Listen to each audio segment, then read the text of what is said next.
It is April 19th, and this is the first Right On, Right Now event, variety show hosted by an author, writer. Warm round of applause for Jen Frankel, everyone. Hello. I'm going to act like I haven't actually greeted you all before. I haven't greeted all of you, but hello. Welcome to Right On, Right Now. I am so proud to be relaunching this event at Center for Talking Arts. Right On, Right Now has been an event that's run for 2.5 years in Toronto, and it was time to bring it to my town. I came to Hamilton. Okay, I'm having this weird ass love affair with Hamilton. Right? I don't know. Like I had some friends who convinced me to move here, and it has been the best thing I ever did. Although I have to admit, how many of you guys are actually native Hamiltonians?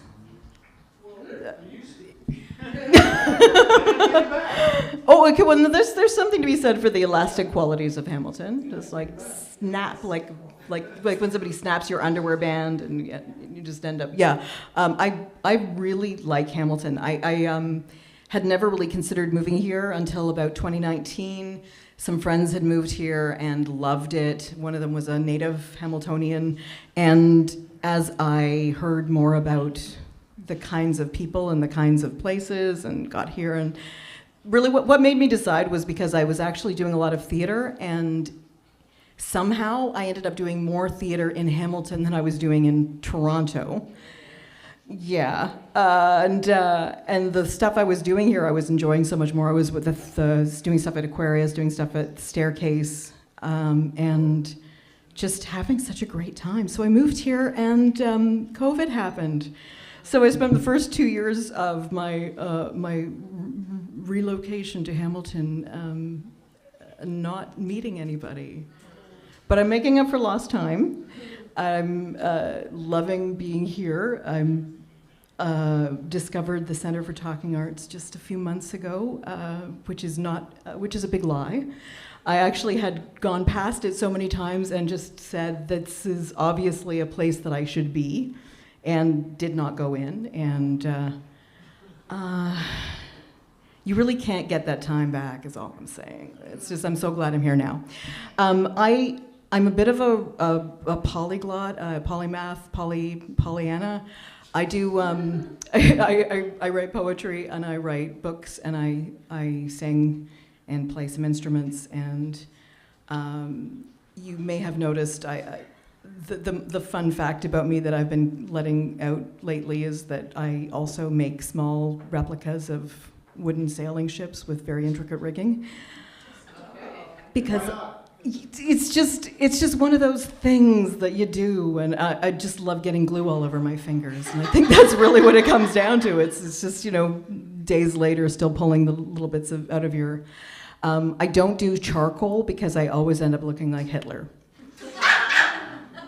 And somehow, this is the second time that Hitler has come up in the last hour. Tomorrow is Hitler's birthday, which is a fact that I want you all to forget. And just think of it as 420 in the way that you're supposed to think of 420. I'm just going to sing you a song because quite often what happens is that there's a lot more writers than there are musicians, and I often do a song because it's going to be a little bit, different from... This song is the only reason that I have ever received SOCAN payments. This is the society, I don't even know what it stands for. Society of Canadian Musicians and Recorders.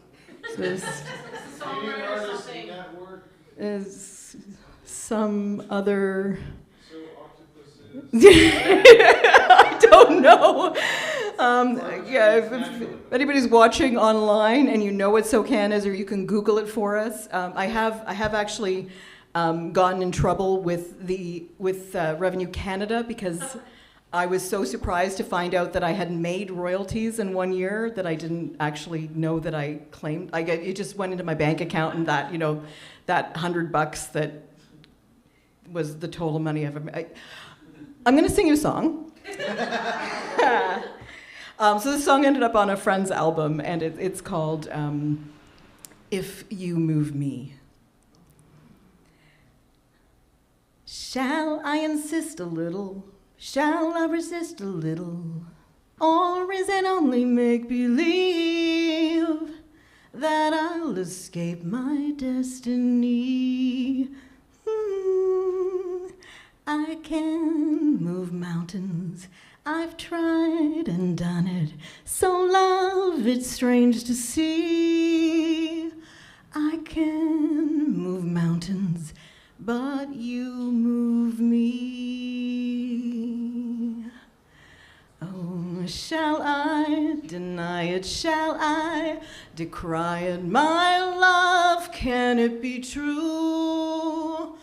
I said I'd run and ran straight to you.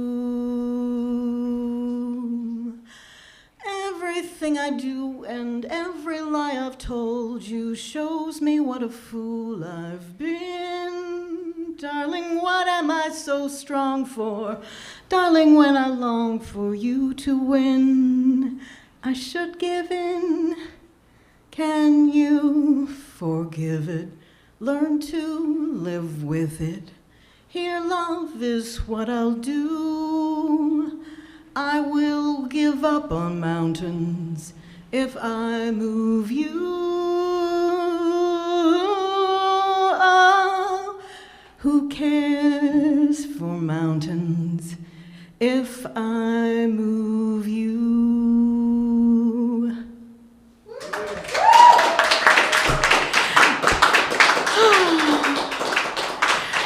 Thank you, and I would love to actually bring up our first. I was going to say victim. I don't know why victim always brings to mind. Can you tell me who the first person on the list is? It is Faye. Well, okay, I can even do an introduction. Please join me in welcoming a woman that I have come to know only a little bit, but enough to know that I am absolutely in love with her. Please join me in welcoming Faye.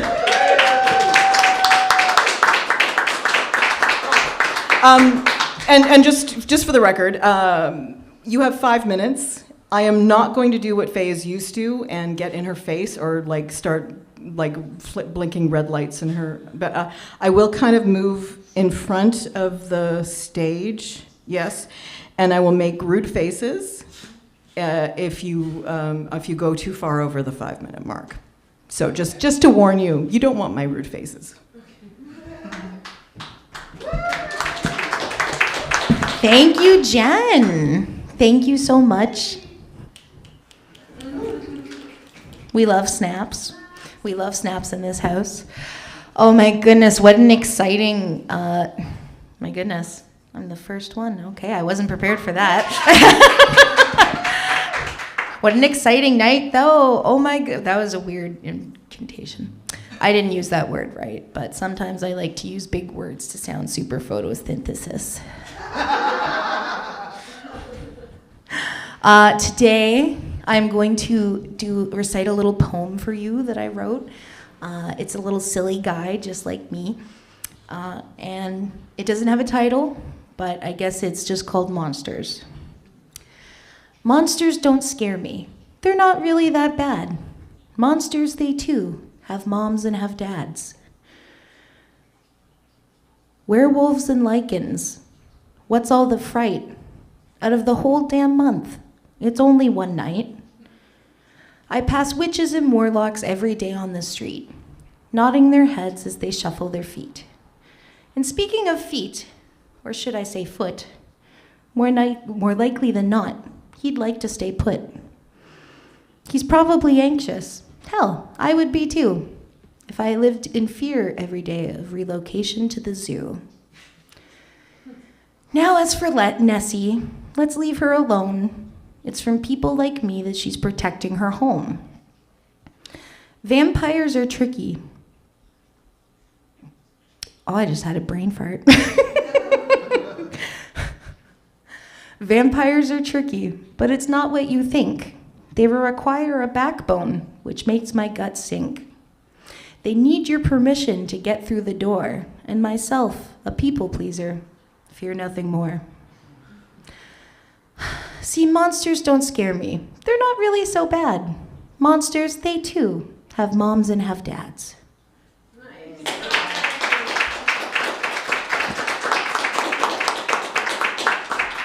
Thank you. Thank you. Snaps. I wish I had bongos, if I'm being honest. Do, do, do. Monsters. Do, do, do. Feet. Blech. Oh, man. I feel bad for people with foot fetishes. Oh, don't we all, though? Except for the people with foot fetishes. Do you think like the Venn diagram of people with foot fetishes and podiatrists is overlapping a lot? Or do you think they're like completely separate? Definitely the overlap, yeah. I hope they're separate too. Not gonna see these tootsies, that's for sure. I do have a question though. I thought about this the other day when I was at work, and then I had to wait to not be at work to ask people because I think it was inappropriate. So do you guys know what a hall pass is in relationships? Yes. Mike's like, yes! Oh, do I? No reason. I just really like Zac Efron. Oh. Snaps for Zac Efron. We love you, big guy.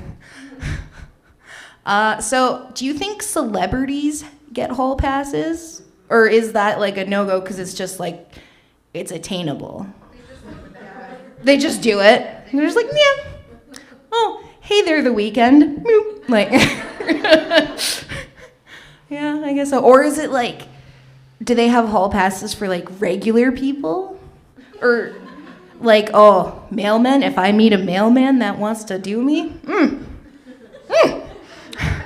like, or is it like, okay, you're a football celebrity, like, you're an athlete, sorry. You're a football celebrity. You're an athlete, so you can have a hall pass from like someone who's an actress or something, or an actor. Whoa. Got really close to the mic and intimate. Intimate, Zac Efron, feet.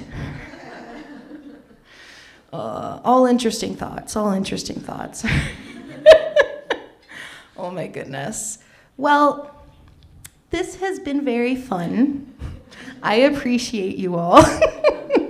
I'll tell you a couple quick little jokes before I give the stage back. What happens when a polyamorous group, or what do you call a polyamorous group that's already left for the night? A polygon. You just pretend to slap me. What do you say to that same polyamorous group that's eating soup?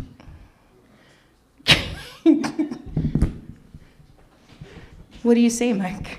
I don't know. Polly want a cracker? And lastly, but definitely not least, what happens when a vegetable gets a flat tire? They gotta use asparagus.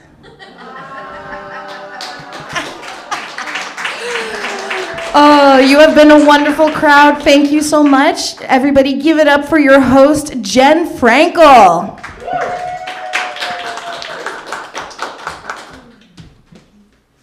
Yeah, okay, keep it going for Faye.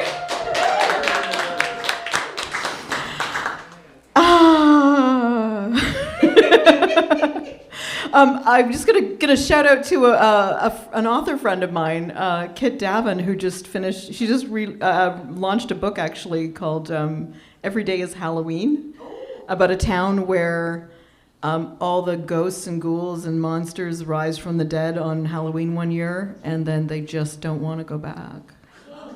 Yeah, it's like a young adult book, but it's creepy as all fuck. Because the ghosts, all the ghosts and ghouls are like really jealous of us for being alive. So everybody in the town has to wear costumes all the time. Yeah, and if the ghosts don't think your costume is good enough, they'll rip you to shreds. It's a very happy book. But yeah, when you were doing the monster thing, it was like yeah, well, you say that now. Yeah, even the ones with the moms and dads are just they can still come and get you.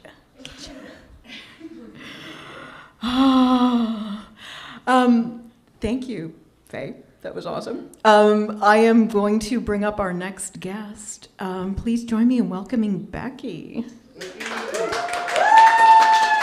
who I think is just a tiny bit taller, just enough that, just a wee bit. Thank you.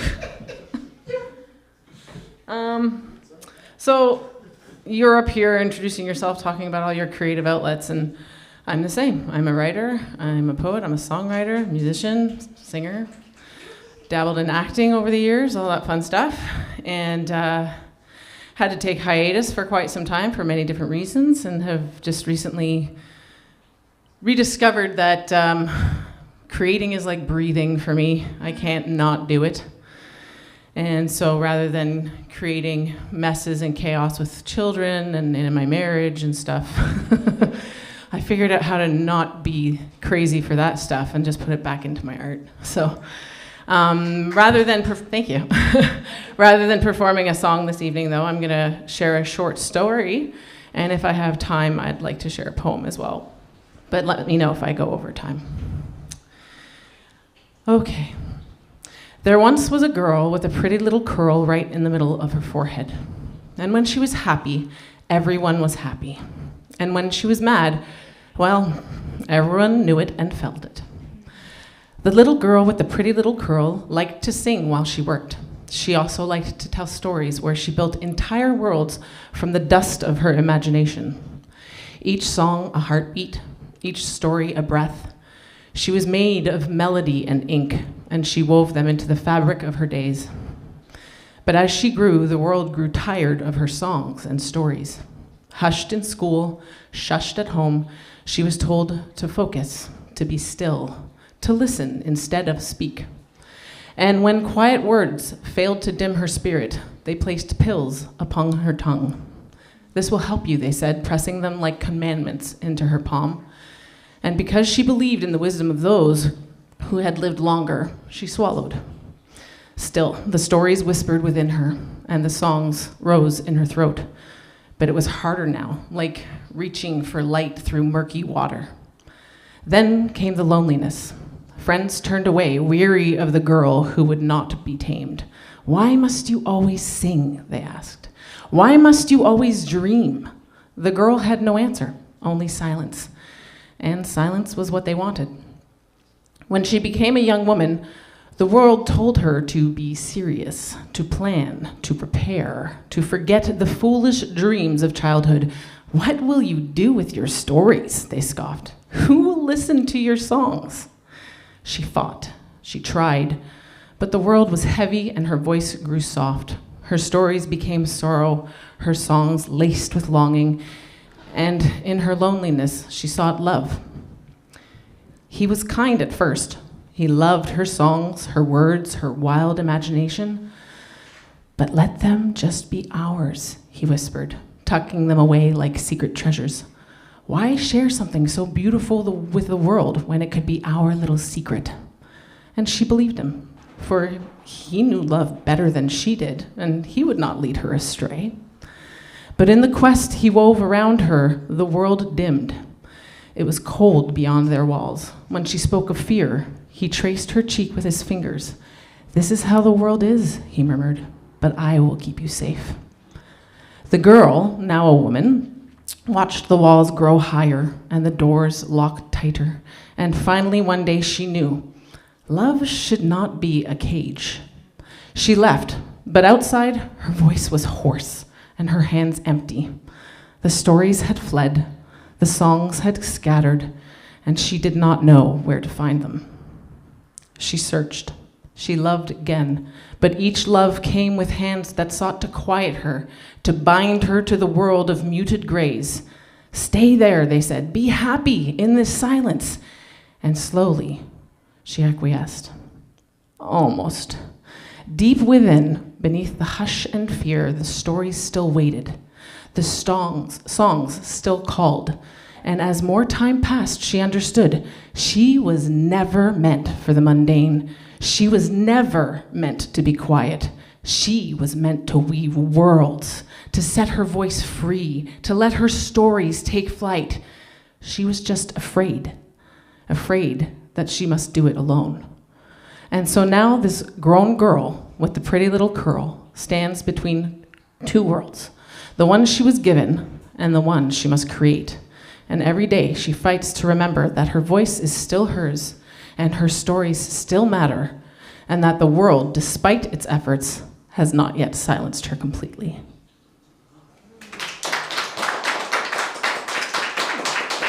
Thank you. Thank you so much. Do I have time for the poem? Awesome. It's not as long. So in my writing and creative endeavors, I do have a blog, and I've been writing a lot lately, more specifically about the political climate, which, don't worry, I'm not going to get into. But it's been helping stir the fires of passion and creativity and lots of other things. And so this poem is not about the politics, it's just about what I think is kind of missing right now and is desperately needed at this time. Where have all the leaders gone? Not just those who inspire hope, but those who teach us connection, those who teach us to cope. We feel as though we're thrust into the fastest race to discern who's stronger or better, avoiding technique and grace. Everyone is on their own. If they have a leg up or down, everyone is on their own, even if they begin to drown. There are few who will help another, unless it's also to help themselves. It's easier to forget kindness than to put your ego on a shelf.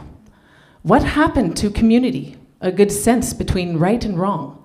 What happened to having shared goals and a sense that we belong to this earth, to one another, to work together and lighten the load of our friends, our neighbors, our colleagues, living by a similar code? Yes, things can divide us. We can allow them to tear us apart. We can continue to be foolish or choose to lead with our heart. Community is so much more than being in the same place. Community isn't just behaving the same or coming from the same race.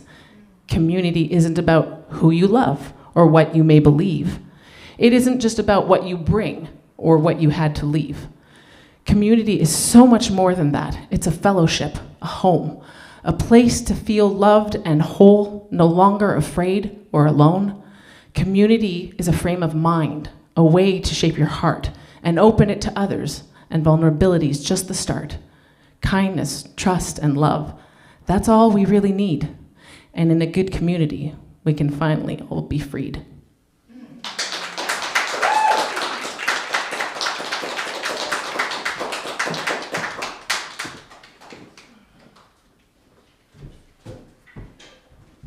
Can I have another round of applause for Becky? I usually start these things by talking about how this is an evening that's dedicated to the notion that everybody has creativity in them, and that sometimes all we're looking for is a place that we can actually share that creativity. That we can actually, because there's, I've always kind of believed that art is like, art is not finished until it's consumed. It's really hard to put manuscripts in a drawer and feel that you've actually finished what you started. And then there's always the time when you feel like art is like a limb you have cut off and given to somebody, and in the hopes that they will treasure that limb as much as you treasured, having it yourself. And then you go over to their house and it's stuck in the umbrella stand, and you're like, that's probably not what I meant. But there's that really interesting synthesis, like that art, you create something, but it's in the consumption of it that the real magic happens. You never know how stuff is going to land with people. You never know who's going to take something away from what you've written that was not at all what you thought you'd put into it. But that's the magic.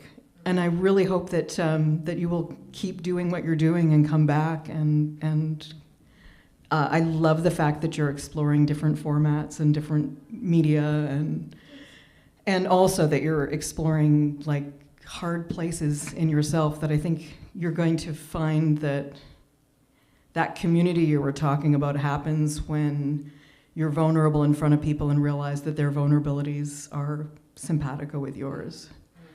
So thank you so much for sharing like that. Yeah.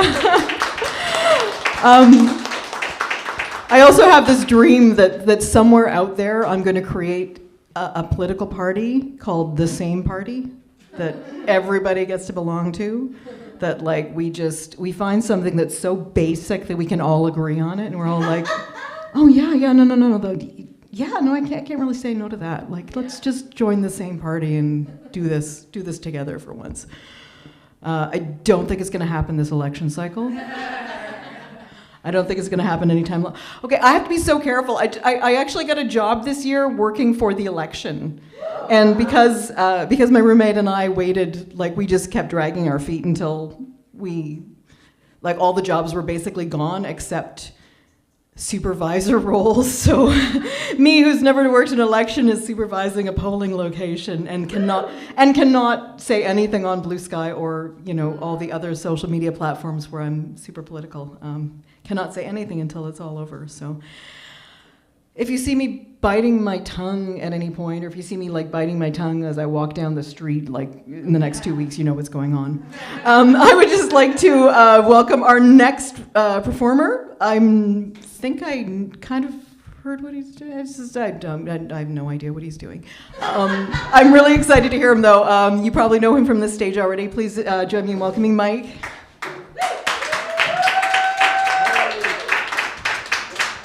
Where's the emphasis on the syllables in your line? Is it Durbecker or Durbecker or? Anglo or would it be German? Okay, so it's up for grabs then. It's up for grabs. Okay, awesome. My dad always just said Durbecker. Anybody who speaks German goes, "Oh, you're Mr. Durbecker." I don't care. That's good. Okay, so as long as there's some latitude, I'm happy to mangle your name with the best of them. Go for it, please. I'd be delighted.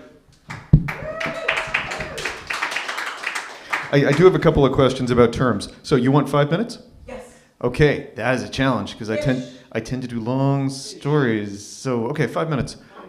How about I will throw things at some point. will you throw them really hard? I'm just looking at. I have one soft book and a bunch of harder things. Okay, good. We'll start with the book and we'll Work our way up. Okay, 5 minutes. True story. I don't know if there's a moral to this, but this is a true story. People get weird and touchy, and they like to make a point. Okay, now I'm sure anybody here, whatever your points you want to make, 100%, I'm behind you. You're wonderful, wonderful people. I'm very glad of that. I did have an incident around a year ago at a fast food place on Hamilton Mountain. I'm not going to say its name because if every one of these places burned down, tomorrow I would not shed a tear. But my kids want curly fries every so often, so we went. We go in for curly fries, and it's February when this happened. So it's wet, it's miserable, it's gray. It's a Saturday afternoon. There were maybe 10, 15 people in this place. And all I'm thinking about is, I'm going to go in there, I'm going to get some fries, some gravy, a couple of drinks. My kids are going to eat this, and then we're going to take a drive someplace that is slightly less depressing than a fast food place on Hamilton Mountain in February. That's all I'm thinking about. I walk in, I leave my kids at a table, I go to the counter, I go, yeah, can I get 2 curly fries, please, and 2 sides of gravy, and 2 bottles of apple juice, 2 bottles of apple juice, and, because I'm over 50, give me a cherry Pepsi, what the hell, YOLO. They get all this together, they put it onto a tray. So I take everything with the tray, I'm heading towards the napkins, and with the grace and skill of a cat, I trip. So the apple juice are fine, they're in bottles. My Pepsi hits the floor just in front of where the napkins and the condiments are held. And as this happens, there's a woman behind the counter. She looks at it, she kind of rolls her eyes, disappears into the kitchen. I've managed to save the fries somehow. So I take them to my kids. I go back to where I've dropped everything, and it's not that bad. I mean, it's a large drink, but it's also February, so the floors are already in a horrible, horrible shape. So I go down, I've got some napkins, I'm dabbing it up as much as possible, and I take them and drop it in the garbage can. Second batch, do it. Just finishing up the third, and this woman comes out of the kitchen, and she's got a bucket and a mop, and she sees me, and I hold up the last napkins and go, okay, sorry, drop in the garbage, looks at the floor, looks at me, and just kind of says, kind of smiles, and then starts to go back in the kitchen. That's fine. Except there's a guy sitting relatively close to us, early 60s, heavy set, he's wearing a hockey jacket. The date on the hockey jacket says 86. So maybe he played back in the day. And I hear him say, "You're not going to say thank you?" So I look at him, I'm about to explain, well, actually, I dropped it myself and I've cleaned it myself and she didn't do anything. I realize he's not looking at me. He's looking at her. And he says, "Not saying thank you. Is it because he's white?" Did I mention I went in there with one objective? Fries, drink, gravy. I didn't notice anything else, especially not the fact that the woman who came out of the kitchen has a skin tone 3 or 4 shades darker than mine. I have no idea what her nationality is. I know that this guy is about to make a point about white man's burden, and it's because I dropped a drink. I have given him the opportunity to do this. And I'm standing there, I'm thinking, how do I articulately and politely say, "Excuse me, sir, firstly, I believe that the entire impetus of your comment has stemmed from me, and secondly, what the hell? What is wrong?" She didn't, I can't be articulate with this. In the background, 2 or 3 people are picking up their phones and putting them like this. So not only have I spurred the white man burden speech, I'm also going to be on the Twitter clip with everybody else. I'm not happy about this. I'm trying to think as quickly as possible. How do I say something to shut him up? How do I say something to say, this has nothing to do with her, this is me, what's wrong with you, and so on and so on and so on. I don't have to. In the time it's taken me to figure out le mot juste to deal with this guy, another guy comes out of the kitchen. Same vintage, kind of early 60s, also kind of heavy set, wanders to the front door of the restaurant and yanks it open loudly. Looks at the guy and says, "This is private property, you can go now." Guy looks at him and says, "I'm a paying customer." "Yeah, you're a paying customer. You paid for your food, you've eaten your food, we gave you your food. This is private property, you can leave now." Every time the dude in the hockey jacket tried to speak, I can have my opinion. You can have any opinion you want. This is private property. You can leave now. He completely, the manager or the owner or the chef, whoever the guy was, completely knocked the wind out of the guy in the hockey jacket because he was expecting a lecture or to be thrown out pointedly or to be yelled at. Manager's not doing anything like that. He's just saying, "This is private property. You can leave. This is private property. You can leave." Everybody in the restaurant goes from this to, I wonder if anyone called me today? The wind is out of his sails. He walks out very quietly. Around 45 seconds later, no one looks at him. It's like he has never been there. My kids are kind of baffled by this. I walk up to the guy who is the chef or the owner or the manager, and I said, "I'm so sorry. This is my fault. I flipped my drink." He just held his hand up and said, "That is the least part of what this guy is about." And goes back in the kitchen. I don't know what to do. I can see him talking to this woman in the kitchen. She doesn't look upset. She looks tired.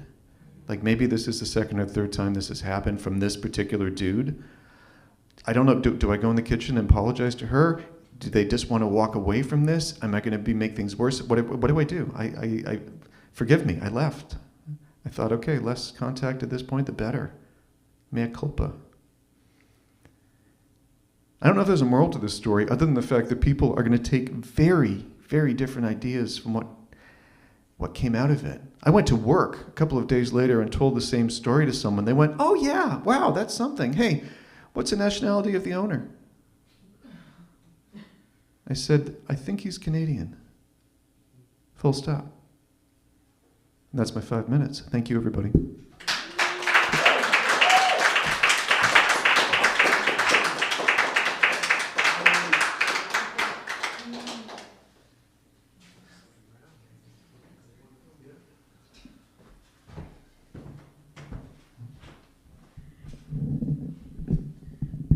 That's one of the most perfect handlings of a difficult situation I've ever heard in my life, and I think that you're really lucky to have been present for that. Yeah. Like I feel like I've learned I've learned something about responding with dignity and standing your ground. And just knowing what's right and not deviating from that, and that was really beautiful. And I think that you've given back just by telling us this story. So thank you. That was really cool, Mike. That was really cool. I was trying to write a speech in 15 seconds to take him down perfectly. Right. And the owner, don't bother, just leave. Yeah. You can leave. He didn't say you have to leave. He said you can. Yeah. That messed him up. Just, yeah, but not responding with that same like incitement. Yeah. Like how difficult is it to not try to de-escalate something so perfectly that you don't actually, take the wind out of everything. I'm definitely going to have to think about that, and because I'm a writer, I'm going to have to steal it. Okay, thank you. I was actually thinking of reading this before, and I'm definitely going to read it now. We've had incidents at open mics that I've hosted where there's been politics brought in, but not in the way that it's been done this evening, where we are respectful of the fact that people not necessarily having the same, like, there's been incidents. I've definitely had to deal with a lot on stage, and I'm sure anybody who's hosted or who's even gone up on stage as a performer knows that you have to handle things sometimes. But this came out of that. This is called What is a Safe Space? A safe space is one where everyone can have a voice, where they are free to say what they want, not one in which they get to arbitrate what they hear. In a safe space, no one tries to change you. They don't edit your content or critique your approach without invitation. The only response isn't, "This is what you did wrong," or "That was not to my liking." It's, "What is the help you need to get you to the next step, to your own next perfect draft?" Anything else is the arrogance of assumption. And listen to what our archetypal mother says: if you have nothing nice to say, keep your critique to yourself. A safe space is not comfortable. It is not a bubble. It has sharp edges and Band-Aids. And I would say napkins. Yeah. Yeah, thank you. That's what is a safe space. It's really hard to bridge that gap between saying things that you know are true that are going to make people upset, and saying things that are intended to elicit a response because you want to hurt people because you've been hurt. And it's really hard to walk that line sometimes. It's, yeah, I think that, I don't know, I'm making an assumption that we've all had those experiences. Can I get some snaps? And then, okay, yeah. That was really wonderful. Thank you so much. We have one more performer, and then because it's a small crowd tonight, we're going to take a break. And before we do take a break, I will ask if anybody feels like going up a second time, and if so, we will come back after the break. Otherwise, I will maybe sing you another song, and we will sing Kumbaya together, perhaps. But before anything else happens, I am absolutely thrilled to bring up the wonderful, wonderful manager of this beautiful establishment. Please join me in welcoming Dexter. Dexter!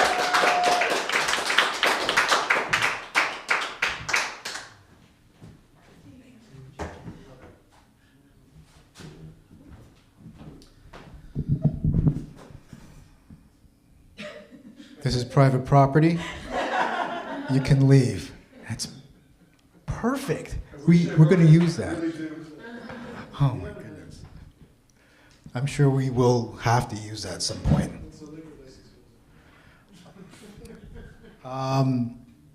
So I'm much like everyone here, I assume,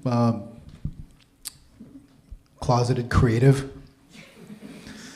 Throughout my life, I've been a lover of poetry, written and then just tossed, burned books of sketchbooks. And for tonight, I rummaged through my leftovers of things that I've saved for some odd reason and picked these pages randomly. Not randomly, sorry. I selected these pages out of the random pile. And I'll read them to you.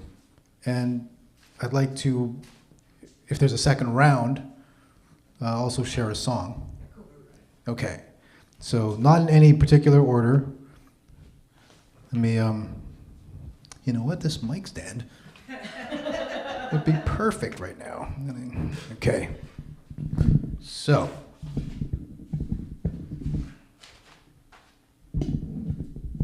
I wrote these, I think, about 10 years ago. So I'm 47 now. And 10 years ago, I was going through my depressed phase of like who I am, discovering myself, blah, blah, blah. Oh, that one's more recent. This is something I wrote for just about a breakup. If I could turn back time to when I was with you, I'd do it all again. But one thing, hurt you. I did not know how to love myself, let alone love another. You happened to be that girl. So that's one.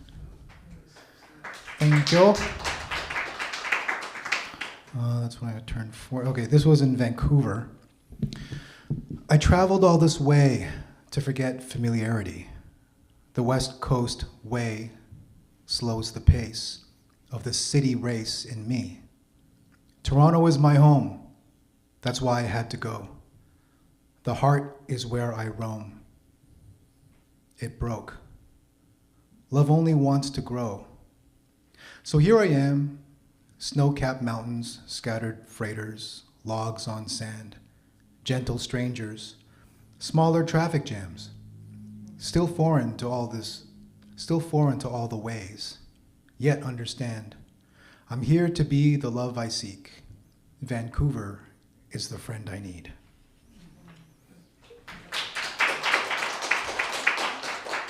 Thank you. What's this one?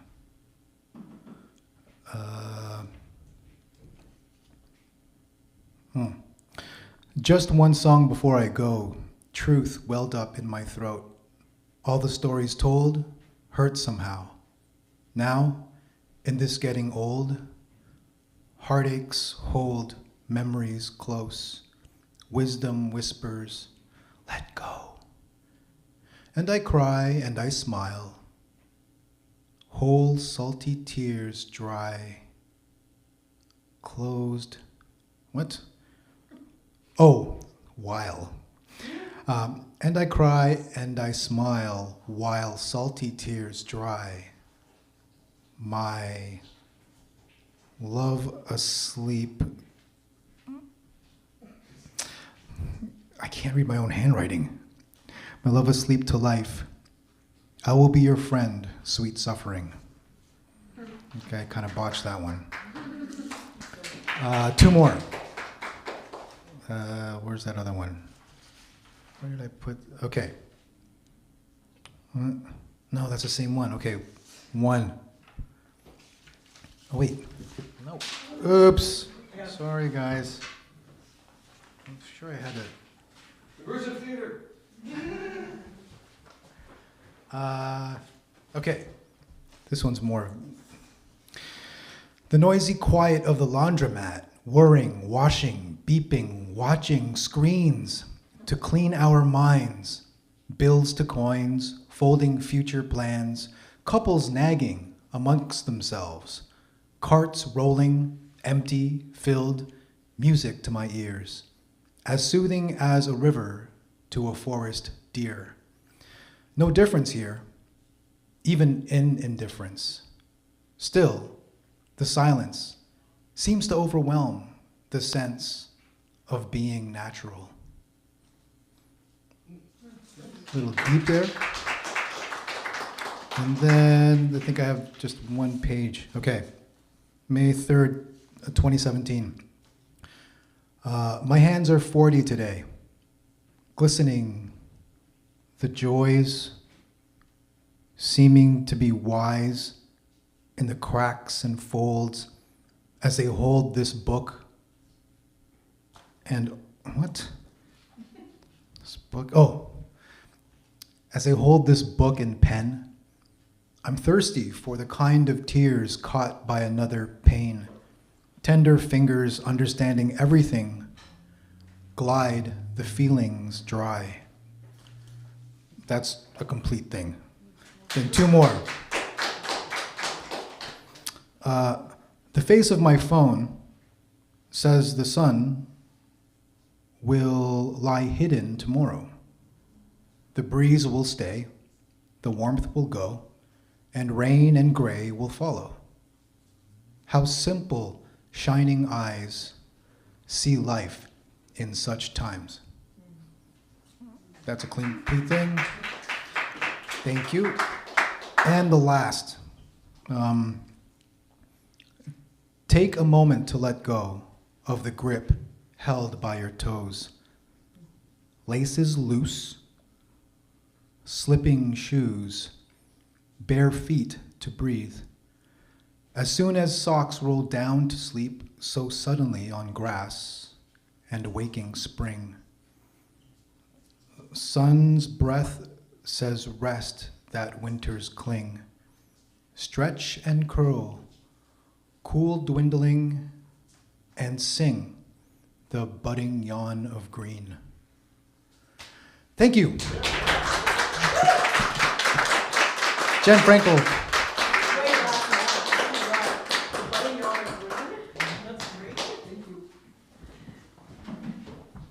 All right, I'm going to do a poem that's kind of a song. It's good. I think it's going to be a song, but I wrote it a long time ago, but I haven't actually ever done it in front of anybody, so I'm kind of excited to do this. So it's called Come and Go.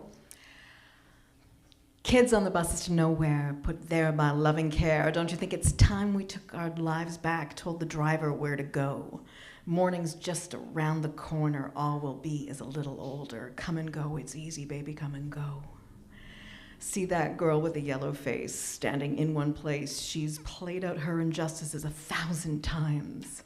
Her mama says she should come back home. Her daddy says, yeah, now that she's grown, it's time to pay them back. Ain't it a crime? Yeah, just the kids on the buses to nowhere, put there by loving care. Don't you think it's time we took our lives back, told the driver where to go? Morning's just around the corner, all we'll be is a little older. Come and go, it's easy, baby, come and go. Just come and go, it's easy, baby, come and go. Thank you. That was fun.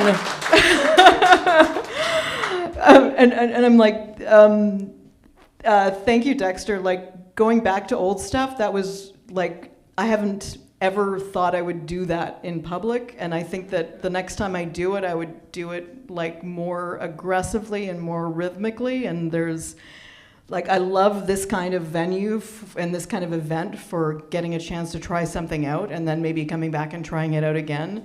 And definitely knowing that it's okay to come with something that's not entirely finished or that you're not exactly sure about, because this is the kind of place where we can try those things out, and you should always feel welcome to bring anything. I'm just going to take a poll. I think I can kind of see people. Is there anybody out there who still wants to perform that hasn't performed yet? Are you thinking, would you like to come up? Awesome. After the break, okay. Is there anybody who would like to come up a second time? Sure. Yeah? Okay, so I think what we'll do is we'll come back, we'll start with Story after the break, and that's the person's name. And then we will go through the order the same way we did the first time. But for now, take a 5-minute break, grab yourself something to drink, stretch your legs, grab some air. It's out that way. And we'll see you back in a little while. All right? Cool.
interact, but I'm a sucker for politicians sometimes. I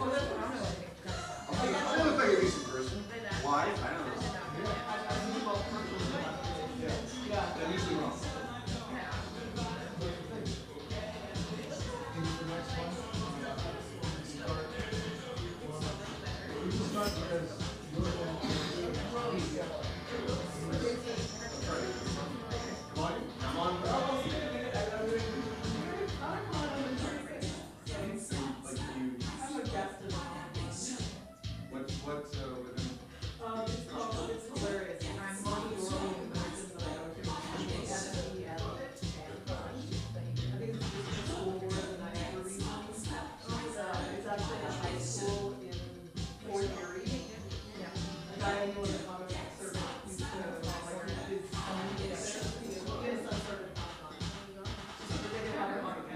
London, Paris, 4 years, yeah. Yeah, exactly. Like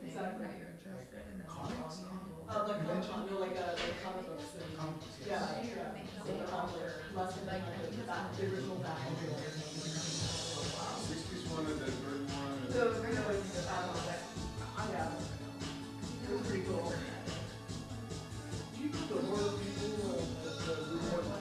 Some of them, yeah, a little bit. Like David Alexander. Yeah. I just realized that you're Well, the reason I'm not sick now is because my friend Susan, who's in Anchor Bay. Oh, yeah. She's No, but I played Sons of Anchor. I went to grade school. she's the one who made me went to town. No kidding. Yeah, well, you know who she's married to, right? She's married to George. Oh, right. That's right. Hey, what was I thought she was married to she's married to well, he's mostly a director. Sorry, what do you think? Okay. It's a small world. Because a friend of mine writes for the Moore. Oh, that's cool. Martha's son. Everybody knows everybody else. That's awesome. And Anchor Bay, I guess, they're not We bought it publishing in a really anymore. cool house.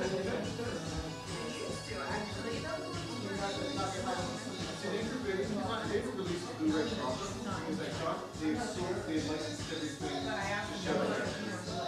I used to get Anchor Bay. The guy who writes for the Moore runs KQEK. It's a video blog. I used to write reviews of like obscure Japanese art movies. Just to get the free disc. That's nice. And I got pirated. There's a group, there's something called DVD Beaver, which is not me thinking. It's a distribution site that writes reviews. They stole a line I wrote 20 years ago. I wrote a play that said, you didn't say this, I'm not pissed off. Like, how did you find a 20-year-old review? And they probably apologized. They said, we found it using the Wayback Machine.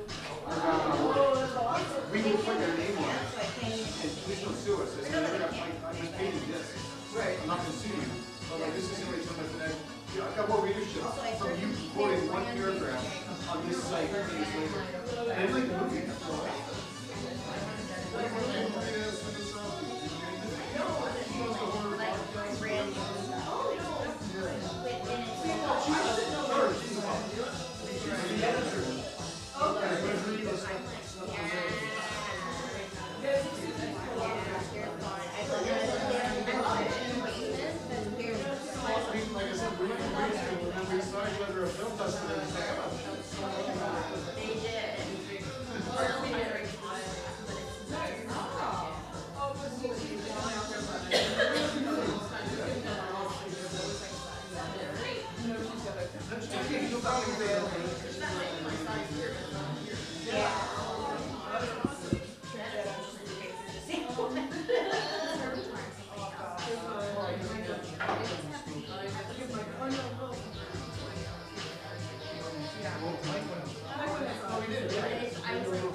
We'll be back in the time it takes for somebody to smoke one cigarette.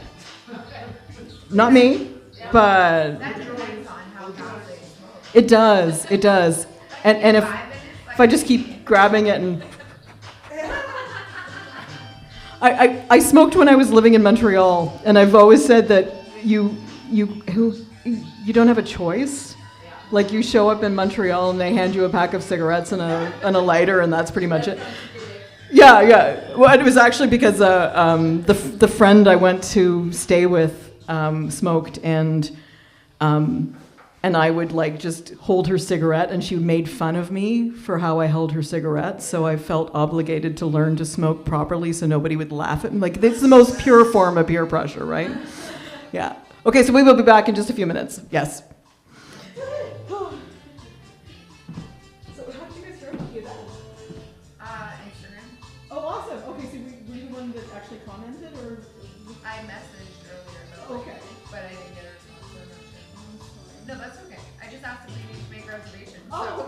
Okay, no, somebody else commented on the picture, like, woohoo, or like, I don't think I responded to that. But I've been like going to accomplish something similar, and I didn't know we had anything in the area like this, so cool. I messaged her, like, I run another open mic actually in East End, and this is the third week of the month, and then there's one the first week of the month at Laidlaw United Church. That's right. Oh yeah. It's such a nice venue. Like, I've only been there for something different. And the minister is like super cool. He makes the coffee and tea. And there's a piano. Like, it's more musicians for that. I actually own like a mobile event business, and I have a contract with a hall, and we're looking to do more like things in there. Oh, amazing! Like as our own independent. So I'll connect with you. I would love to connect with you. Yeah, I'm actually hosting I just started a company trying to host dance parties.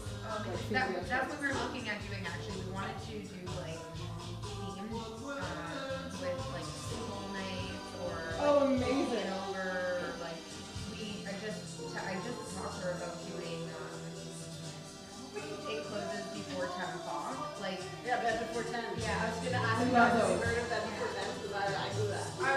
that's like us. Like I have 4 kids. I don't really want to be here. No. I don't want to work till 2 a.m. No. And like we mostly do bartending, so we're out till 2 or 3 in the morning. Right. I'm like, I don't want to do that anymore. Because the last thing is on your day off is you want to actually replicate what you do at work. Yeah.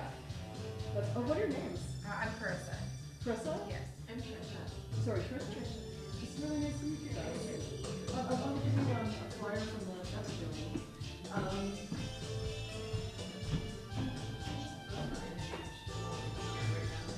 Yeah, I didn't realize it was that close to you.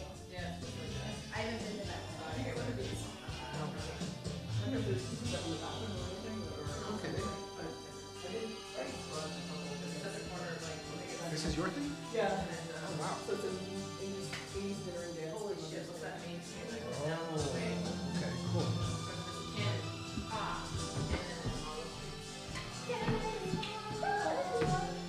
So yeah, we're doing, it was because I wanted to DJ an 80s night. Like, that's the whole thing evolved out of that. So we're gonna do an 80s dinner and dance. It's like a fixed price. Amazing. And it all wraps up at 11. So. Perfect. Maybe I'll bring my mom. Oh, you should. Well, yeah. Maybe I'll bring my mother-in-law too. We're gonna do, so it's like a fixed price dinner, and then there's actually gonna be a dancer who does a performance, and then gives you like a little instructor course. Yeah, I wasn't alive in the 80s, so. No, that was my dance.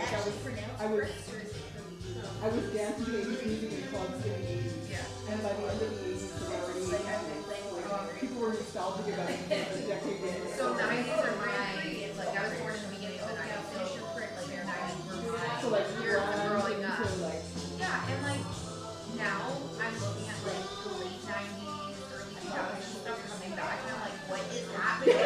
I'm not old enough for this. right? Yeah. I don't want to, I haven't You can nostalgia about that? Like, No, it's not long enough. but no, but like the 80s really nostalgic before we even got out. I know that fucked I think up. my mom would say the same thing. Like Our company is Acid Dance Party, like ASSA, which is all hit songs so you can sing along. It's like one style, finding your my nose. you ever do like? Okay, so is this like theme where we dress up? You can definitely dress up in movies. We're gonna have costumes. We're gonna have prizes. We do want, including with best non-color. Come dress up.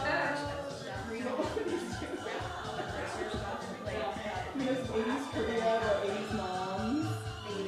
What a great 80s mom. Yeah, there's like the sprinkler. And running man. Running man. My niece is like. I don't know if I could. And then I feel like I go the wrong way when I try to do it. Is that what they get a lot of moonwalk. These names like word. I don't know if I'd be able to do that now. Yeah, you could do that? Oh my god, I'm so Be able proud. to. I don't know if I could now. It's just the genesis of hip hop. Like, it's still really roots in hip hop and like pop and rock and all those. Yeah. I used to be able to do that. Pop, lock, and drop it. That's I don't know if I can do awesome. that now. We could probably pick it up again. My kids would be impressed if I could. Or mortified. Yeah, You never we were know. at a egg hunt today in Winona, and they had music. And one Bob Marley songs came on, and we were in like the middle of the field, and we were walking through, and I started dancing. My older daughter, she's like, Mom! She's like, it'll be like 12. Okay. Yeah, but she thinks she's 20. So, she's like, you're embarrassing me. Like, that's my job. At some point they start to realize that you're a person. Yeah, I'm gonna tell you that, I don't know if it's true. it's true, I know. I'm so bad. Because I am fun. It's not for me to My do. oldest one, he For like a piece of is art. kind of out of the embarrassment stage. He's 15. Oh, that's good. Yeah, he just is like, that's no, for sure. I would say kids, this generation is like this amazing, like, they'll just accept everything, everything that they do, where they like, Send it to me. we wrote, flyers, art call, and kids would kind of like, they take the flyer, they listen to what we said, and they very politely, and then they say, no, we're not interested, and then they just like walk off the street, be so polite about the whole thing. Because most of the same thing. Or lately, there's like Oh, yeah. the art call. Yeah, it's like they think, Okay, so I can't make that generalization. I have hockey players, like my kids are hockey players, and we use the second one as a guy. You can't do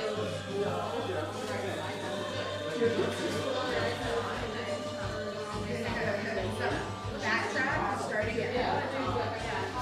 And then maybe these, like, we're in the it's just weird.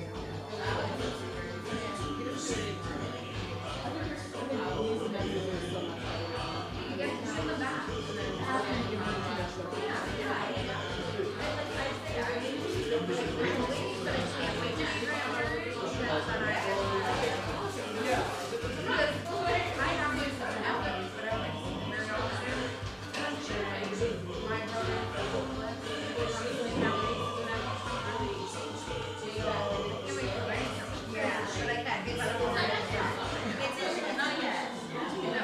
I had my first and I didn't need to.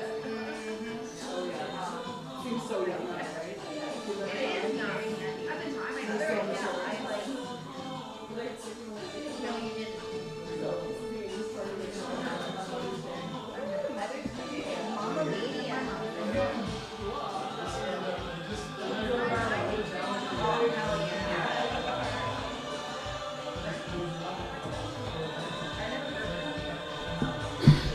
Hi, everybody.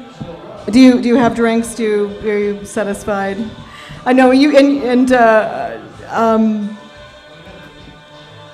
I think we'll get going again, Dexter. I think we'll get going again. Yeah. Hey, everybody. Welcome back. Welcome back.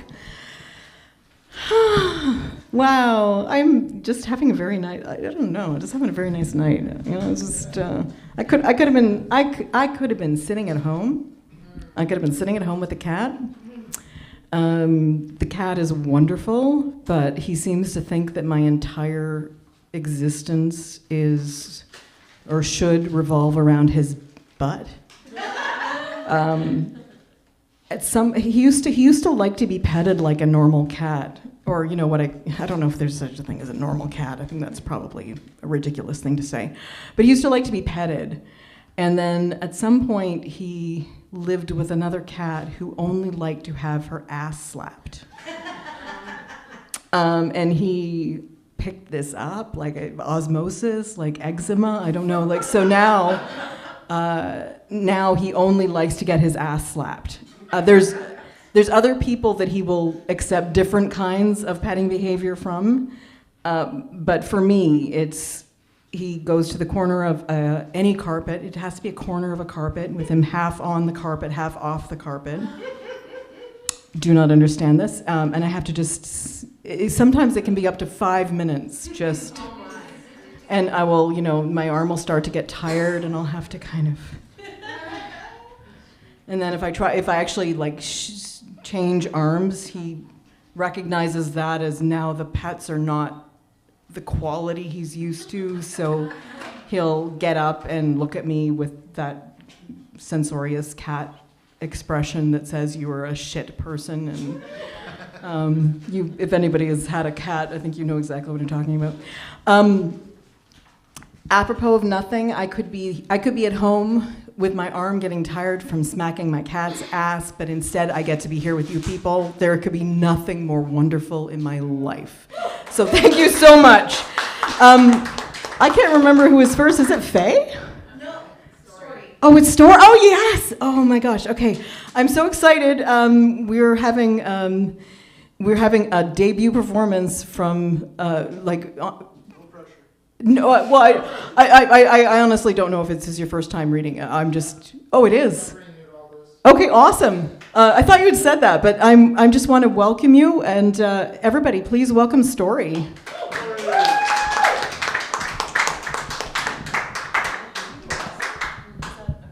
I think so, yeah. Cool. Thank you. Hello, I'm from Calgary originally, came out here to work in film, and there's something called the High Performance Rodeo out in Calgary, which is just like 2 weeks of stage plays and like a couple, I say 8 months ago because I've been stuck in this like perpetual 8 months for like 3 years now, where everything over like 3 days is just 8 months ago. And so that's what I'm kind of trying to break down. These are just some excerpts. I've read this to friends like twice. I've got 2 little things for you here. But something at that High Performance Rodeo just like, I don't know, struck a chord with me. It was in a way that I didn't know existed within me. So I've been trying to recapture that. 8 fucking months. Oh, I should have started. This is PG-13. It's been pretty PG up until this point. So I'm sorry for that. 8 fucking months. I don't know where it started, and I'm not sure if it'll ever let me go. Well, okay, that's not fully true. I know it started in August. Not this past August, but like a vague idea of an August. Like a Pinterest mood board of an August. Like a kitchen drunk drawer of an August. Like that one coworker named August that you're 60% sure that you've seen marked on the schedule, and everyone's got these outlandish stories about the guy, but you just can't seem to ever recall ever meeting him, despite having worked there for 8 months now. So it's there that it feels like it starts. It starts in the ambiguous transition between living life and mortgaging your life away to afford to live. Because you see, 8 months seems the perfect amount of time to feel aware that things around you are slowly changing, but they aren't being close to being changed, you know? Like a year is where change happens. In a year, you could change your house, change jobs, change your partner, change partners, change your gender, change your mind about your partner's gender, change your car's oil, finally, change your change out for a shiny new credit card, change your clothes, your style, your sense of what is not in style, change your face entirely, or at the very least, the parts of your face that you're insecure about for all the right reasons. Change your routine, X, change your diet, change your hobbies, X, change your organs for cash to support your new hobbies, or change your mind about sticking around to listen to this kid say the word change over and over and over. You can do any or all of that in a year, but 8 months? Fuck no. It's all the work of doing the work, but never seeing the work pay off. It's stagnation even though you could have sworn that the graph was still trending upwards. Maybe your posture's bad, fix your neck, sit up straight. Maybe you're just wrong. And sure, 2 wrongs don't make a right, but 4 rights and you'll just be back to where you started. So what's the takeaway then? That you've got to swap a quarter of your rights out to make any real progress? Because that doesn't seem right though, because lots of people all over have been having their rights swapped out by governments all over, and call me new fashion, but that doesn't much feel like progress to me. Feels more like unprogress. No, wait, shit, that ain't a word. Ungress? Nah, fuck. Should have bought a dictionary before they banned that book too. Does a dictionary count as a book? Fuck it, doesn't matter. At least they haven't banned the thesaurus yet. You can still pull out your thesaurus in bed with your partner to spice things up. Instead of calling them baby, you could use, hold on a sec, where do I find it? The synonyms, not the clitoris. Instead of baby, try buttercup, cherub, dumpling, suckling, newborn, kid, child, fuck, okay, maybe this was a bad idea. I admit it, okay? Bringing out a thesaurus during sex was a bad idea, which maybe I could have known if I had the foreskin or the foresight to know that it would be a bad idea, but I didn't, all right? I made a mistake, and I'm sorry. I don't know. I feel like I've sort of regressed in the last 8 months, and fucking regressed. That was it. Fuck, yes. Score 1 for me for finally remembering, and score 0 for those fascists in power that are so afraid of little squiggles of ink on paper that they gotta lock them up. Same folks who say, back in my day, men were men and women was women, and what the fuck do you mean I can't use was in that sentence? I'm a man, and while I may not be able to spell the word patriarchy, I do know that I benefit from living in one, so I can structure my sentences however the fuck I want. Which in and of itself is a quote you'd expect from a procedural drama on its 19th season back in 2003, but actually, I got that quote from a strange old man while sitting in a Tim Hortons 8 or so months ago now. Guy was one of those like lonely, retired religious types. I think his wife has like a few clubs she's a member of most days, so he kind of just roams the streets of near his house, looking for someone who will listen. So anyways, I sat down, and this guy spins around in his chair and drops that men were men quote unprompted, and I, mid-sip of burnt coffee, don't quite know how to respond, so I resort to saying the only thing I ever seem to reflexively say to guys like him, and I say, is that your favorite Bible verse or something? Which he was for some reason offended by. So with a God-loving sneer, he asked in return, have you ever read the Bible, kid? And I said, I mean, I've read a Bible, but it was some kind of like Mad Lib style Bible. You know, the kind where you fill in the blanks and the quotes and you fill in a noun where it says a noun and verb where it says verb, like kind of thing. And he asked if I was that much of a sinner that I think myself high and mighty enough to rewrite the word of God, to which I clarified, well, I never actually got the chance to fill it out. I found the thing at a thrift store, and all the spaces were already filled, by the previous owner. But I can't lie, there were still some gospel-worthy lines in there. Hold on, I think I saved something on my phone. I don't actually have the Bible verses yet. I don't have a Bible yet. How's time? I have a little bit. Good? I got a short story. Listen, when you said this road trip would be 8 months long, I thought you meant like an actual normal confined 8 months, not like that subjective chronological cop-out of an 8 months that you always use. Well, I said, maybe you should have read the fine print. You said it out loud to me, Story. There's no fucking fine print when you're speaking to someone. Well, shit, she had got me there, just as I had gotten us here. Here into this ditch on the side of a road in the middle of nowhere. A nowhere which looked and sounded a little bit too much like a cliche spaghetti western. Vultures circling overhead, dust trail going back the direction you just came, rising higher and higher for dramatic effect, and obeying no usual laws of gravity. I would normally expect a tumbleweed to roll on past, but I guess at this moment the tumbleweed was waiting for its cue off stage, and it was not yet called for, dramatically speaking. Are you seriously romanticizing the situation right now? She says, ripping me through the fourth wall in my mind. No, I'm just trying to think of what to do. You know, I can see when you try out different focal lengths in your eyes. You're just not a great liar. You know me so well. I said, as my eyes swapped out their 70mm lenses for a cheap home camcorder lens to look back at her. Seriously, cut it the fuck out. I would have commented on the directorial pun, but even I can sense when it's an inappropriate time with at least 62% accuracy. Why'd you even swerve off the road like that, she asked. I was trying to avoid something, at least I think I was. Sorry, I'm a little shaken right now. This is my first car crash. What in the hell could you have been trying to avoid? There was absolutely nothing out here. The road is clear, and we haven't seen another car for 3 hours, and I don't think any animals have lived here since the dinosaurs were wiped out. I tried to bring up the replay of the car crash in my mind, but it was loading about as fast as an old dial-up modem. You could probably even hear the beeps and whirs if you listened to my skull. I think I swerved to avoid the conversation we were about to have. She glared at me, annoyed but unsurprised. If my eyes were cameras, hers were sniper rifles. Silence rang out for a moment, then it hung in the air for another moment filled with the expectation of symbolism. Then a moment of disappointment followed. Fucking Tumbleweed had one role to play, one mark to hit, one cue to listen for in all of this, and it blew it. Can't count on anyone nowadays. We got back in the car, continuing the ruined silence and driving off onto our futures. We broke up 8 months later. Thank you.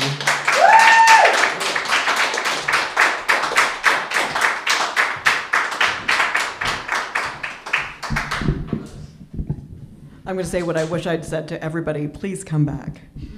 That was great. I don't know why, but it's got me thinking about this thing I saw on Facebook with somebody was saying that bear with me, depending on who you are, can either mean, you know, like just give me a little bit of time, be gentle with me, or it could mean the heist at the zoo went well. And somehow that just kind of made me think of your sense of humor. I just loved it. So thank you so much for that. Thank you for sharing that. What do you do in the film biz? Oh, awesome. Cool. My niece is actually learning that, and I just taught her how to use Audacity yesterday because she's going to try to edit sound too, which I think is really brave of her. Very brave.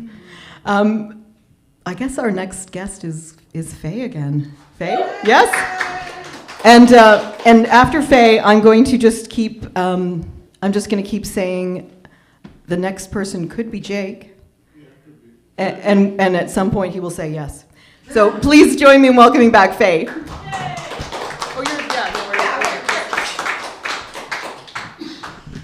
I gotta say, I relate to your cat, Jen.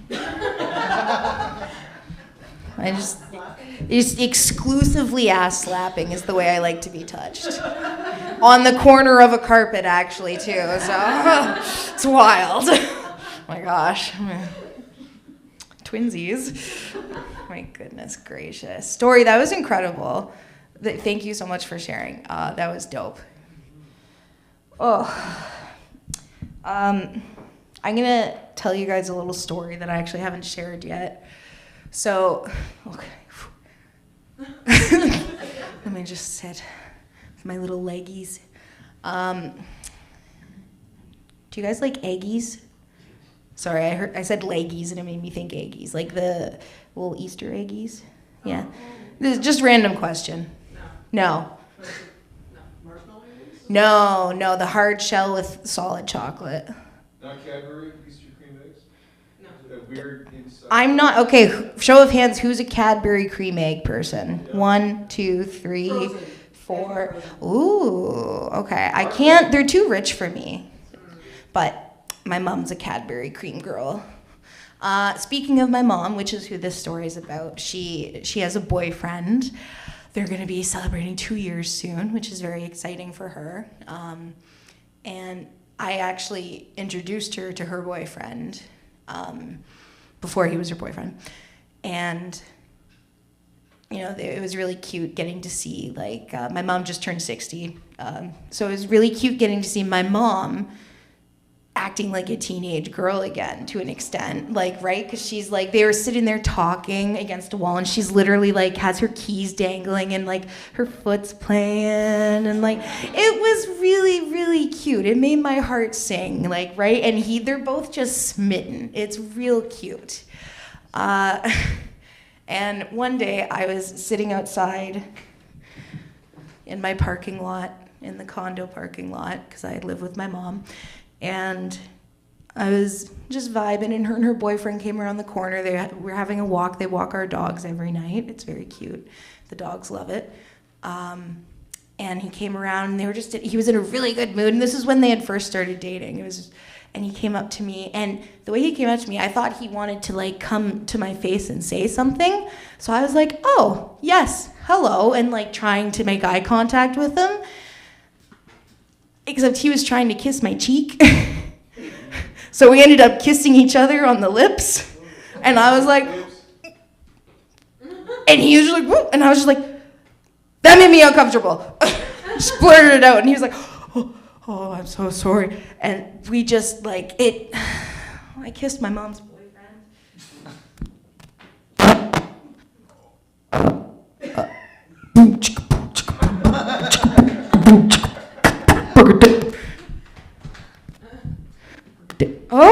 Okay, oh my God.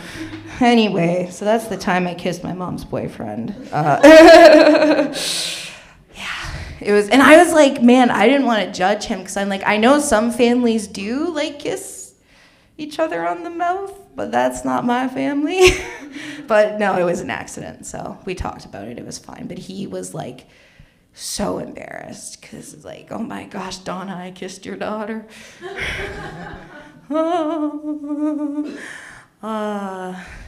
Dogs. I have 2 dogs, Lawrence and Abby. They're Shih Tzus, which, if you don't know, are the cats of dogs. They are the cats of dogs. It's true. Look it up. And Abby, she's 4, I think, but she likes to chase leaves, which is real cute. But like, she genuinely looks like she's in one of those like money machines, like where it's like it's everywhere, and she's just like, it's so cute, and she just can't not. And then she walks so proudly with her chest, and she's like, I got my leaves, and rips them up. Oh, I love her. I love her. We just gave them haircuts, and Lawrence, he's older. He's 14 this year, or 13? My gosh, I've had him. He was literally born in my living room. His mom was our childhood dog, which is very special, very special. We gave him the haircut first. They don't really like it, but necessary. And then we're giving Abby the haircut. And he just hears the buzzers, and he like comes and runs behind me and hides, and like, oh, he's back in Nom again. It's okay, buddy, you're not there. You're not getting a haircut today. Oh, man. Oh, how much time do I have left? Just good. Just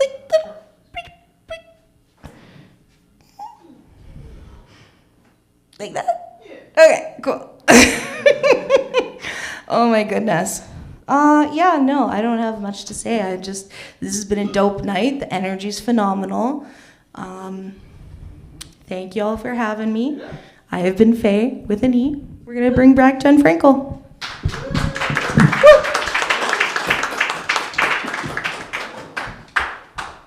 My cat's actually a big cat, so I think he's bigger than most Shih Tzus. And I would definitely put him up against a Shih Tzu as like one of those back alley dog cat fighting clubs. I would put my money on my guy. Yeah. I would not want to see him beat up anybody else. Yes. I'm just going to bring up our next reader because I think my brain went offline at some point listening to dog and cat stories and just thinking.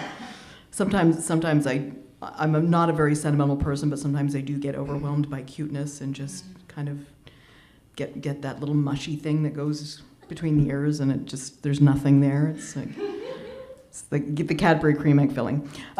Please join me in welcoming back Becky.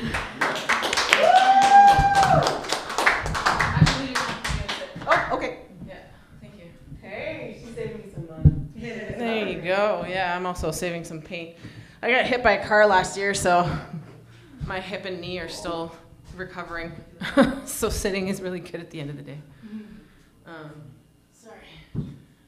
While I'm doing this, I have a dog, but he's not a Shih Tzu. He's a Bernedoodle. So he's a Bernese mountain dog with a standard poodle. So he's about yay big, about 75 pounds, and he's the best dog I've ever had. I've had many dogs over my lifetime, and this dog was my therapy when I was at home recovering from the accident, that's for sure. So, I love animals. I didn't really anticipate coming up, so I just had to quickly, I guess I should download, so I don't have to be on the internet, some of my writing. So, yes, let me see here. I'll go to this one here. This one's called The Explosion or the Glue. Can differences bring people together, or will it eventually split them apart? How hard should we work on a relationship before it's time to make a new start? When you worship different gods or truth, is there really such a place as middle ground? How do you meet there so you both feel free and not restricted and uncomfortably bound? There are so many truths out there. It seems impossible to understand that there is no one right or one wrong answer, not without experiencing it firsthand. Because what's right for you may not be right for me. But how dare you make me feel wrong or stupid just because we disagree? To work to understand another's beliefs or choices is an act of faith. That's true. It goes above and beyond just respecting them and then ignoring what they do. To work to empathize with another's feelings with which they may struggle every day is an act of love that speaks volumes and helps them make sense of the gray. It's up to the individuals involved in the relationship to make the differences a strength instead of making them a weakness to cut amity or love at any length. It's up to the individuals to work together to form and bond as one team. If they can even just manage that, they can pull ahead full steam.